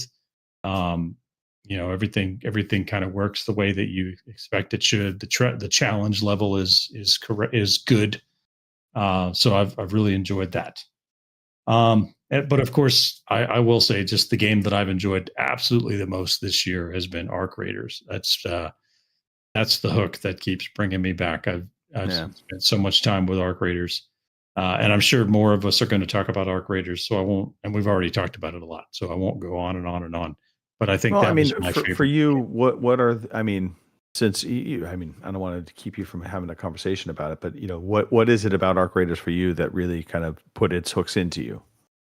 Well, I like it's got the crafting. I really like games where you make your own kit, and so it's got that kind of hook.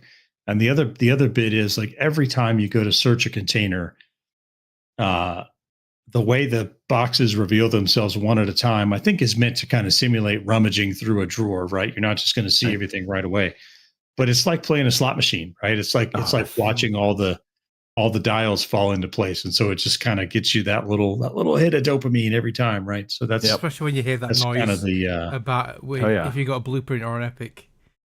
Yeah, when you get a blueprint or an epic, and you get that I just did a night raid in Stella Montes this morning, and I got 3 blueprints and a handful of epic parts. I was like, holy cow, right? And then you're sweating very often. Yeah. And, those kind of raids don't happen often, but the possibility of them happening makes you keep coming back, right? Yeah, and I find the gameplay to be fun. I'm not so much the player versus player. I haven't found that piece of it to be particularly engaging. I do watch some of the YouTubers that do player versus player, and I'm just like, I don't understand how you feed that, right? Like I need to gather materials and craft up my kit and all that. I guess if you win all the time, but I don't know how you take that much ammo into a match and have any room for anything else. Well, right? I don't think they do because, they do that on purpose because to keep an audience engaged on a live stream, if you're just going around looting, that's pretty boring for a viewer. They want to do PvP. That's all they want to do. Yeah. So that's their whole purpose. That's what I think anyway. Yeah. So that's why they're hopefully in aggressive lobbies and we're in our little you-friendly lobbies. So I do think, definitely the aggression-based matchmaking has changed the game. Like I successfully extract, 19 out of 20 times, and usually the 20th one is because I did something stupid. Yeah. Like jump on the back of a matriarch and then let a bastion mow me down, right? So yeah, I really like that game. Right. And I will continue. We're going to get new maps. We're going to get some new game modes. We're going to get some new enemies. So I'm looking forward to see where they go with the game. Yeah. All right. Those are my top 5. Any honorable or dishonorable mentions you would like to throw out there? So I don't necessarily want to say dishonorable mentions, but I some games that I thought were a bit of a letdown. Like they had the opportunity to do something, and they were a bit of a letdown. The Oblivion remaster, they had an opportunity to really do something great there, to take a setting that people love and bring it into current gen and make it something new and modern. And instead they just reskinned the old game. And where I think they fell short is the settings are beautiful, especially outdoors in the sun. They went with dynamic lighting, which I think is great, but they didn't add more lights. So you go into any of these dungeons, it's just pitch dark, pitch dark. And the character faces just really still look kind of janky. Like if you look at a lot of them, you're just like, oh, what they do there? They could have done something with the character models, and they could have done something to reduce the number of loading screens, right? Like every time I'm currently working my way through the Wizards Guild, the Mages Guild quest line. And every time you want to go talk to the Archmage, you got to fast travel to the college, go into the lobby, and go up to the Mages lobby or the Archmage's lobby. It's like 3 loading screens just to go talk to the guy. They could have done something about that. So I just think they missed an opportunity there. I know you really like this game, Mark, but I lost interest in Atomfall really fast. I thought it was a really interesting idea. And most of what I played of it, I thought they executed really well. I think where it fell short is they needed a way they made the map huge, which is fine, there's no fast travel at all. And after a while, I just got fed up walking back and forth. It's like, oh, walking back and forth again. You know, they needed, even if it was just, even if it was just like fast travel points, you know, something like that. Yeah. Okay. Let's see what else. Played the Battlefield 6 beta. It just didn't scratch the itch. I can't even quite put my finger on it, but the last, I've always enjoyed Bad Company 2, Battlefield 3 were all amazing games. This one, I don't know. It was just, I didn't like it. I don't know if it was, they were trying to lean too much into trying to take away players from Call of Duty. So they tried to make it too much like that, but I didn't care for it as much. And the final one, while I played quite a bit of Avowed and I did find it interesting,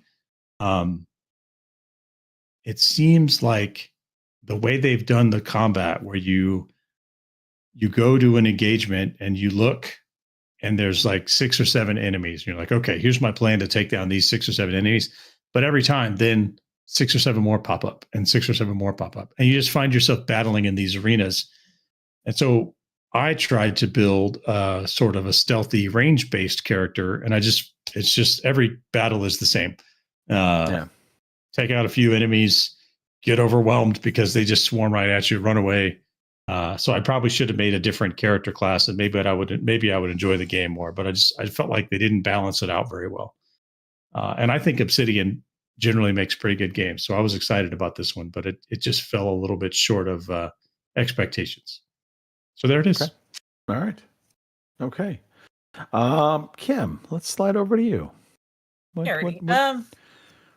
What tickled your fancy this past year? Alrighty. And as you know, for me, last year, I didn't play a whole lot of games, so trying to come up with at least 4 was a thing. But here we are. I have 4 at least, so. Okay. I will start with not the ones necessarily that I like the least, but it's definitely not my game of the year. So we'll start at the bottom and work my way to the top. Okay. Number 4, because I only have 4, we have Battlefield 6. And for me, Battlefield 6, even though we haven't actually played a lot of it since it's been released, like Chris, it scratched that itch for me. Unlike, 2042, that they kind of went a little wonky with it.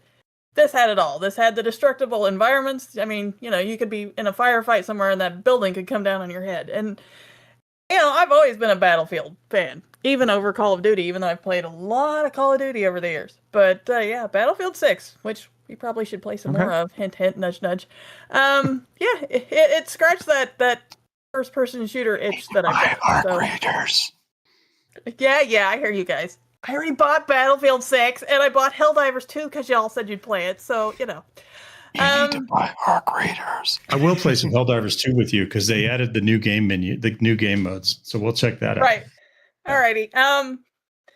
Speaking of Helldivers 2, that is my third one on the list. When I first bought it, everybody talked about playing it. I was a little trepidatious about it because, there's friendly fire, and I'm terrible with friendly fire. Straight up, I will be honest. I will shoot you, not intending to, but if you jump out and scare me, I'm gonna shoot you. Which is probably why they don't let me, carry weapons in real life. It's probably not a good idea.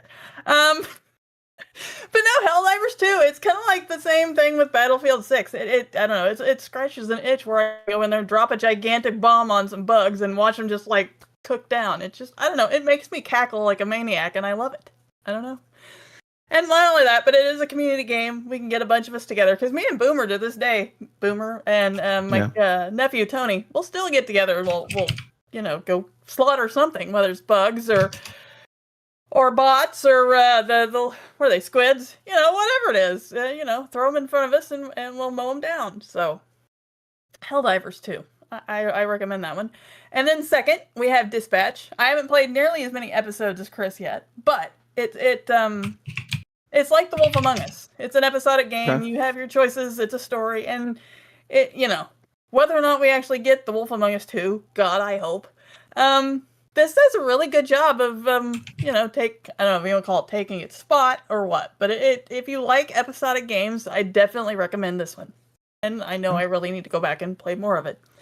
So, last but not least, and I'm sure everybody can figure out what my number one game of the year is. If you haven't, Arc Raiders?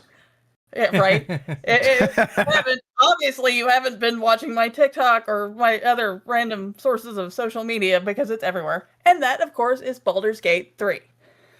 So, and it's not just because of the Hot Wizard, although he was a plus. It's it's D&D as a video game, and you guys know this. I love playing D&D. I love it when we got together and we all played D&D, and that's what this is, because you've got the dice rolls and the whole bit. So so Baldur's Gate 3. If you haven't played it by now and you're thinking about it, do it, because or you're gonna end up being like Phil, which is hilarious because he's our guy and he didn't like it. So it's kind of like, wait, you like D&D, but you didn't like Baldur's Gate 3. What? But all right, I digress. So those are I was very happy to see you taking to Baldur's Gate 3 like you did, just because I love turn-based tactics games. And so that, this plus the D&D overlay to it all, or underlay, I guess is really the way you would look at it, because it really is behind the curtain, if you will. It's D&D. That's awesome. Because I didn't really think I'd like the turn-based, but I'm finding out that I play that more and more now because of that. So, there you go. So that's my top 4 of 2025. Okay. Yeah. Well, Mark, I'm going to make you go next. I'll save the worst for the last. Right. So mine are in order. So my number 5 of last year is Deep Rock Galactic Survivor.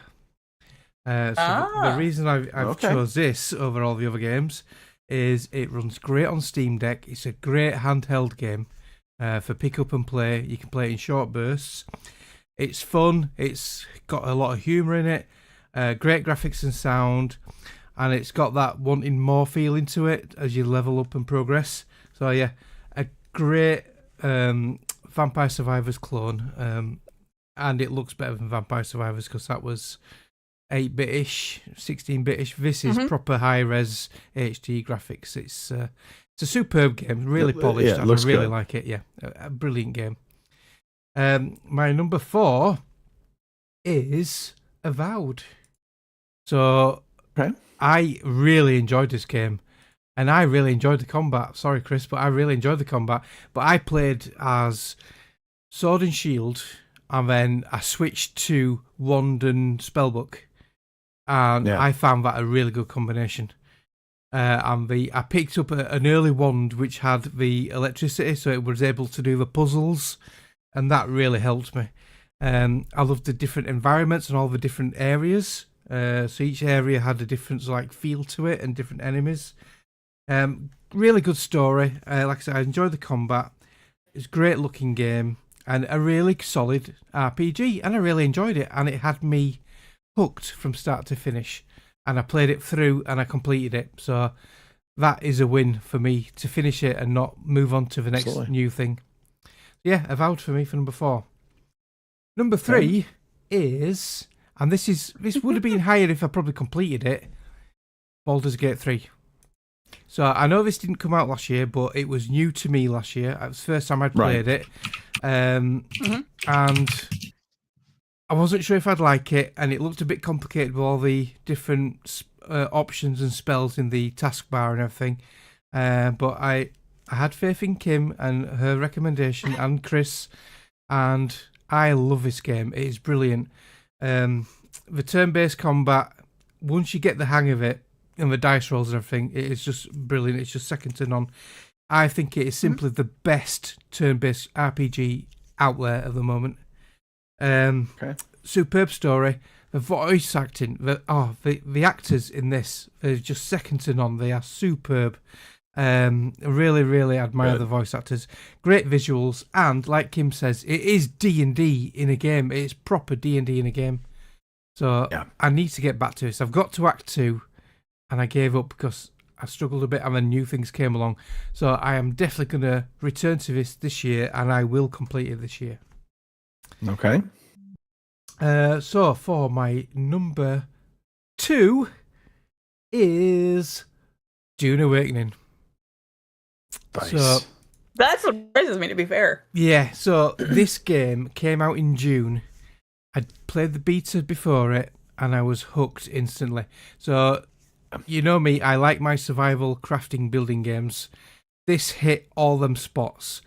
And it's in the Dune universe, which I really love the movies. I've not read the books, but I love the movies, the new and old. I just love this game, and I sunk hours upon hours into this game, gathering resources, crafting machinery to make better machinery, and to craft vehicles for Sandbite, then the buggy and the ornithopters. We built the base, we got to the deep desert, we started mining the spice from the deep desert, avoiding the big worms.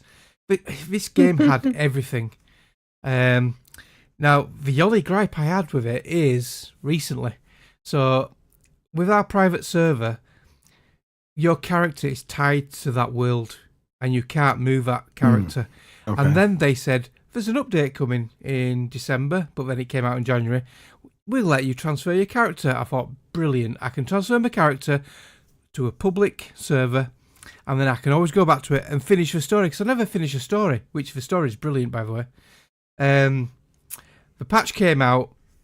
I'd actually extended the G-Portal server for another month, just waiting for this bloody patch. It will not let you transfer from a private to a public server, because you may have an advantage, because you haven't paid tax, or you might have turned off storms. I was fucking fuming. And this nearly knocked it down in the pegging. But I thought, no, I have got my money's worth out of it. I did enjoy the game. I sunk a lot of hours into it. We played with 6 or 7 people on the server. We had a blast. Yeah, that one little thing hasn't put me off. So yes, my number 2. Okay. And my number 1, surprise, surprise, is Ark Raiders. This game is the game what took me away from Dune Awakening and took me away from Battlefield 6, which says a lot, because I was loving Battlefield 6 multiplayer. Right. This game has it all. Amazing gameplay. The gunplay is brilliant. The weapons are brilliant. The gadgets for the grenades, the PvE and the PvP mixed together. The tension. So when you've got good loot and you want to extract, the tension, your heart's pounding. I'm going to get out of here with this loot. And the best thing is playing with you guys and having such a laugh. We have been in fucking hysterics with this game. That time, just a couple of weeks ago, Greg, you running away from that fucking Rocketeer. You're going zigzagging across the map. And how you survived that, I still don't know. Well, I was fucking pissing myself. That was so hilarious. So yeah, this game has it all. Just the leveling up, the co-op play, even the solo play now with the new matchmaking. Just superb game. And like Chris says, the roadmap for this year, this game will be on my horizon all year long. So that is my top 5. I do have some close contenders. So my my honourable mentions are Battlefield 6. Now this would have made it into my top 5 if it wasn't for the fucking horrendous campaign. The multiplayer is brilliant. I love the multiplayer. The campaign, it is generic. It is cheesy. It is pretty much awful. I haven't even finished it. I've not gone back to it. I'm not interested in the campaign, but the multiplayer is immense. So yeah, I get some mention. Another close contender, Atomfall, for exactly the same reasons Chris said. It's a great game. I love the RPG. I completed it. I finished it, but it is a bit convoluted. The areas, like you say, you can't fast travel. You have to go through these stupid tunnels, and you always encounter the same spawning enemies as you're going from one area to another. But I liked the British human. I loved the settings. I really enjoyed it, but just didn't quite make it for me. Sniper Elite Resistance, that's in my close contenders. That was so close to making it in my top 5, but it was brilliant, but it just didn't make it for me. I don't know why. There's so many games I've played last year, And Right. it was hard to pick 5, and I picked them 5, and I'm sticking with them. So yeah. All right. It's okay. 2 older games what I played last year: the Call of Duty Modern Warfare 2 and 3 campaigns. They were superb. I loved the campaigns on them. The graphics, the motion capture, the voice acting, the story. Absolutely loved them. I really enjoyed them, and I'm looking forward to the next Modern Warfare iteration to see how that goes on, because they left it on a right cliffhanger, didn't they, Chris? So yeah, really looking forward to that. And my final honourable mention is Helldivers 2. I nearly forgot about this, but yeah, with the Xbox release, there was a resurgence in the community, and we played a lot of hours of this again, and we had a lot of fun, a lot of laughs. Kim getting blown up, jumping off ledges into landmines. It just makes the game. So yeah, Helldivers 2, honourable mention, brilliant game, and that'll be another game we will revisit throughout the year, I'm sure. Yeah. So that's it for me for last year.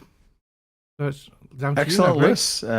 Excellent lists from all three of you guys. Tough act to follow, so I'm going to do things a little different. I'm going to start with my dishonorable mentions. Ooh. And so Black Ops 7 kind of leads this in that I've always loved the the Call of Duty campaigns.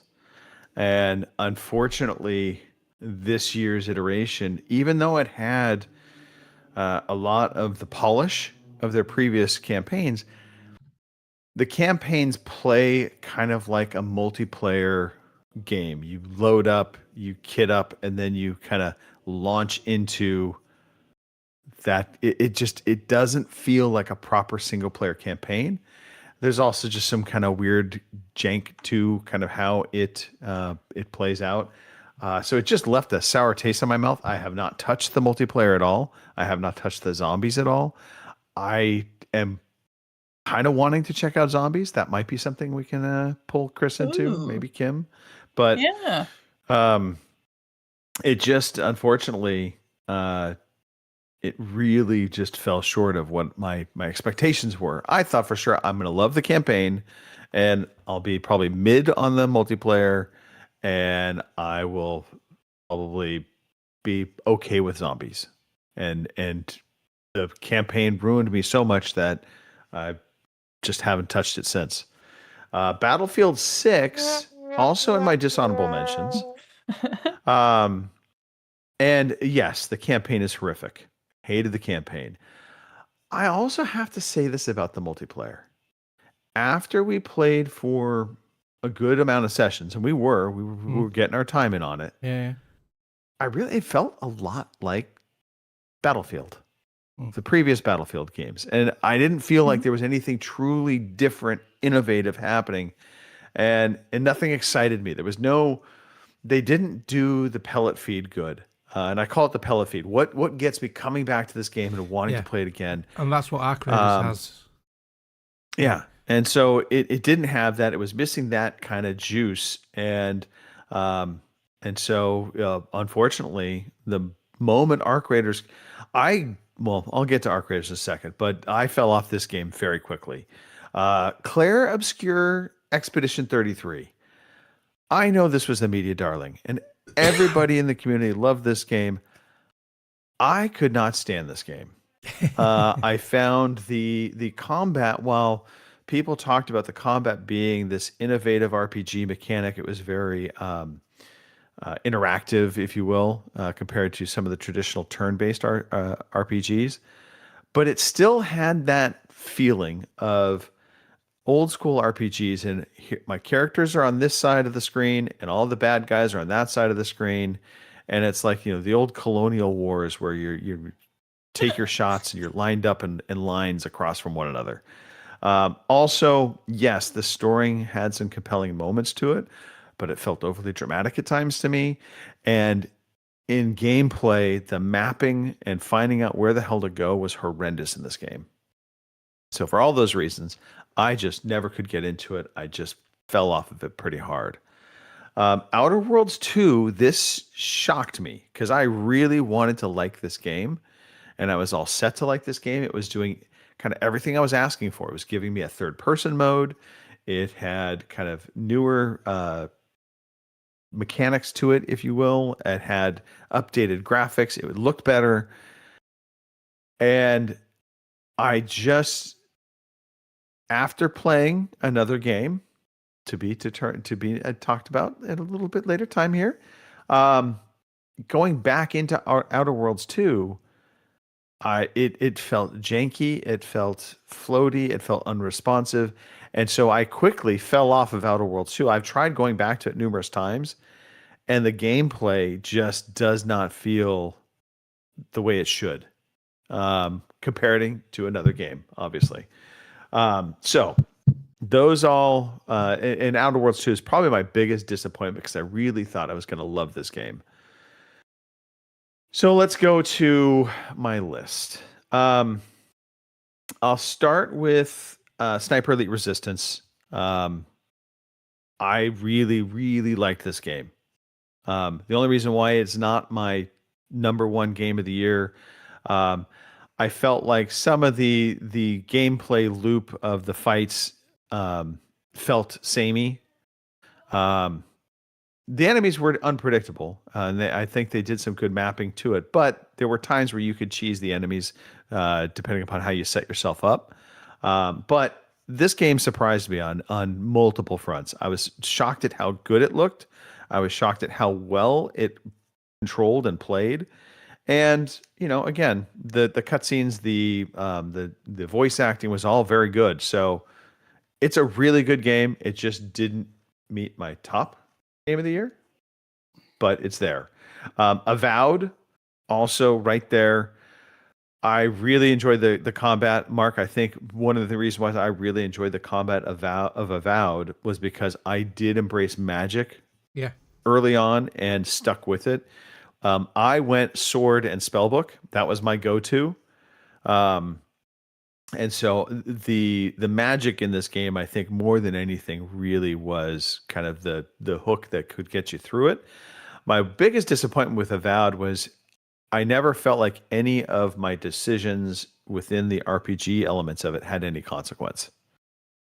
And so it just felt light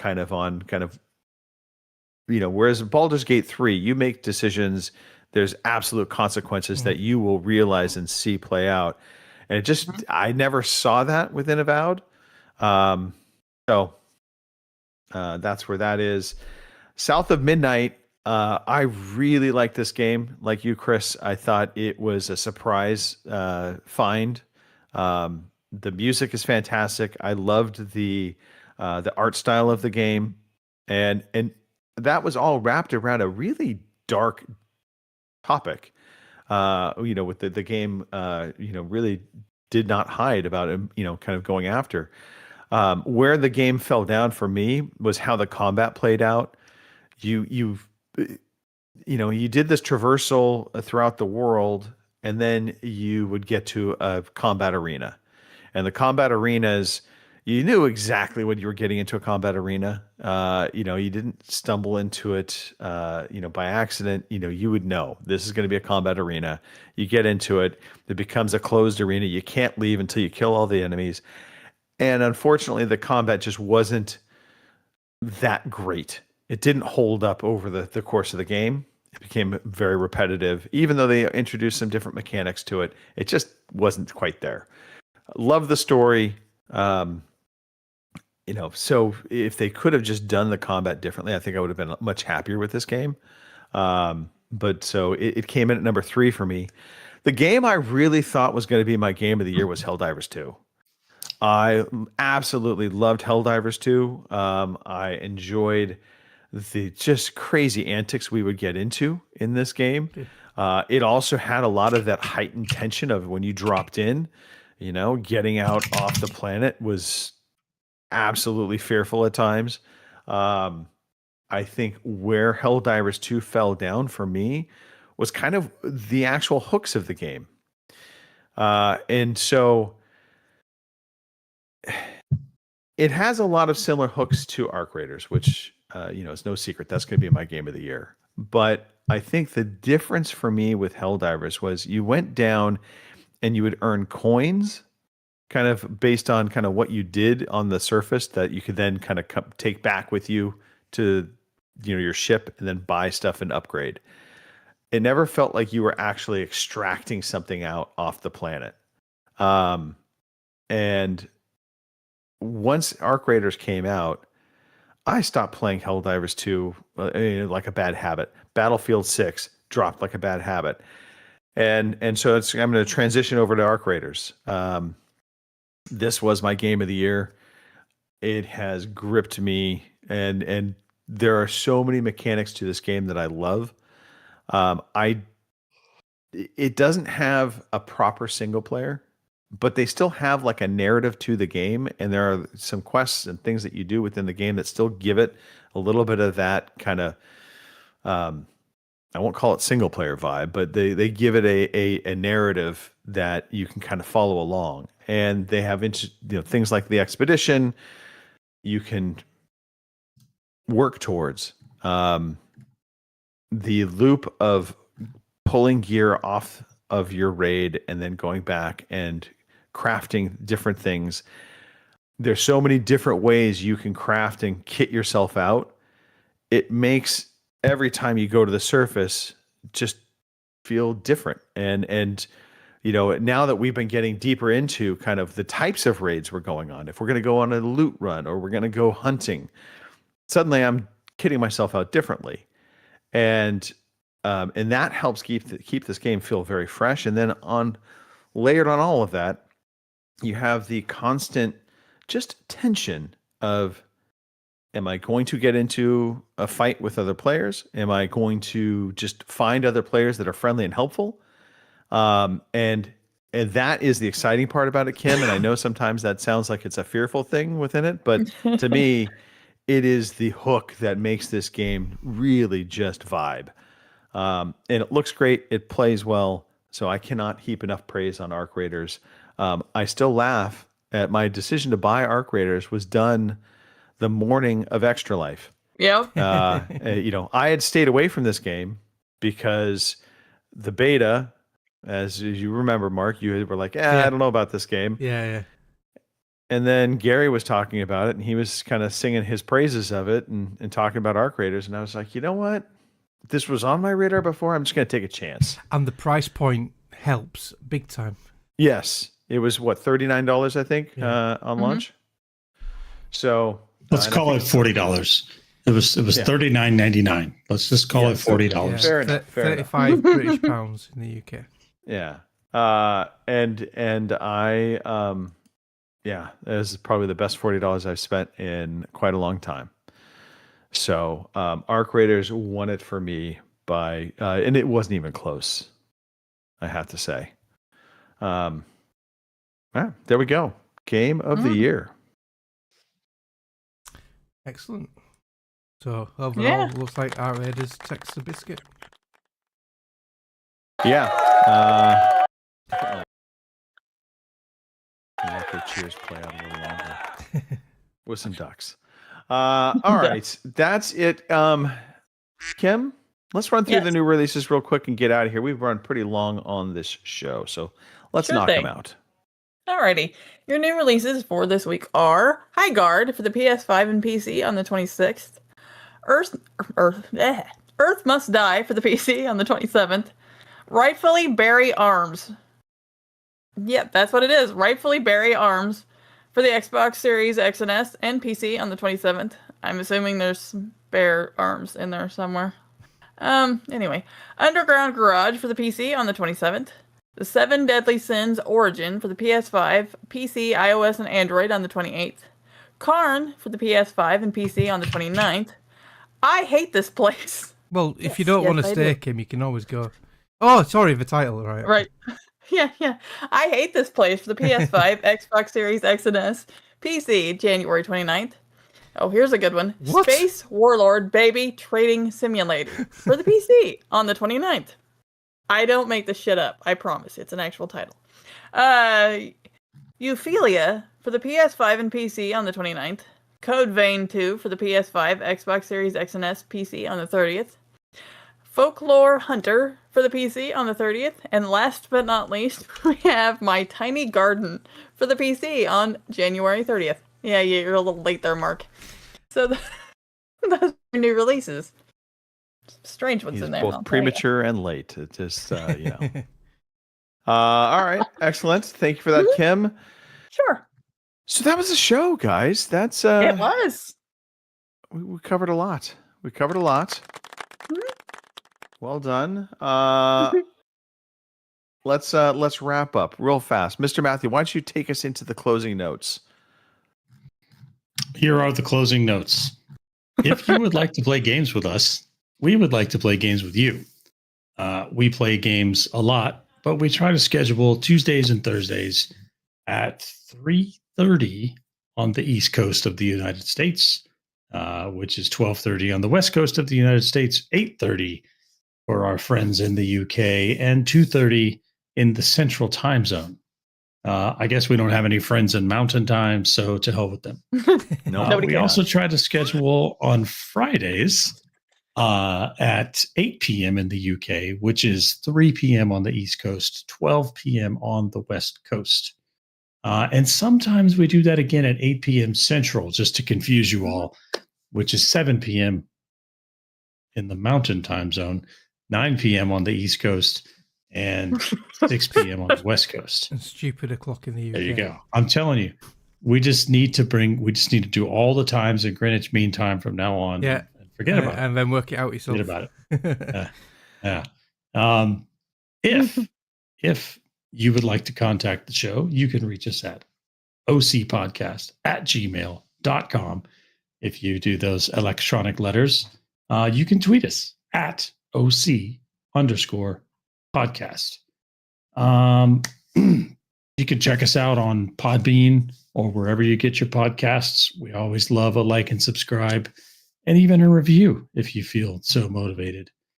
And since I'm talking, I'm going to shout out the three of you because this is always a good time. I'm going to shout out Embark Game Studios for delivering us Ark Raiders, which we've all had a great time with. I'm going to shout out the National Football League because it's been exciting. And that's me done. Kim. Alrighty.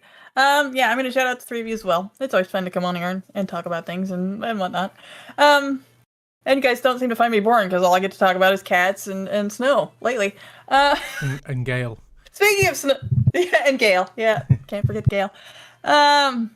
Anyway, hopefully the ones that are out there in this weather, the snow and cold and all that, stay warm. You know, be safe, all that, because it sucks out there. I mean, not so much here. It's just fucking cold.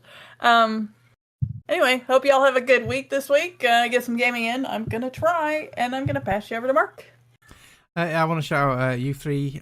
Shout out all our community members and our Discord active members because it's really active in there recently, and I'm really happy. The revamp we did last year has really paid off. And I want to shout out Diego, my new doggy, and my mum. Happy birthday on Friday. We're taking her out for a meal on Friday night. And over to you, Greg. Let you take us out. Well, shout out to the three of you.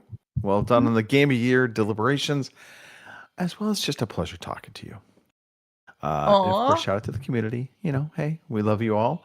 I know it's a bit of a quieter day on the chat within the show, and that's okay because football is happening, and it looks like a pretty good game to tune back into when we get off this podcast. Shout out to my mom. Shout out to your mom, first of all, Mark. Happy birthday, Barb. I believe the phrase you're looking for is "word to your mother." Word to your mother. Shout out to my mom. She's actually been battling through some health. Had a little stint at the hospital. Hopefully coming home tomorrow. So good on that front. And I don't know who to root for in the AFC. I hate the Broncos. I hate the Patriots. I'm all NFC this year. I'm siding with the NFC. I think we have to root for the Broncos only because now they're the underdog since they lost their starting quarterback. A backup quarterback coming in and taking them to the Super Bowl is a compelling story. You just got to swallow your pride, Greg. But Greg's got this rivalry with Gary. It's Gary the stumbling block, isn't it? Yeah. You know, sometimes you just got to root for the good. Yeah, just got to root for the good stories. Sometimes that's all I'm saying. Yeah, well, you know, the good story to me was Bo Nix getting hurt. So there's that. Love you, Gary. All right. Wow. That's it. We're done. We're out of here. Take us home, Mark. Toodles. Thank you for listening to the Overseas Connection podcast.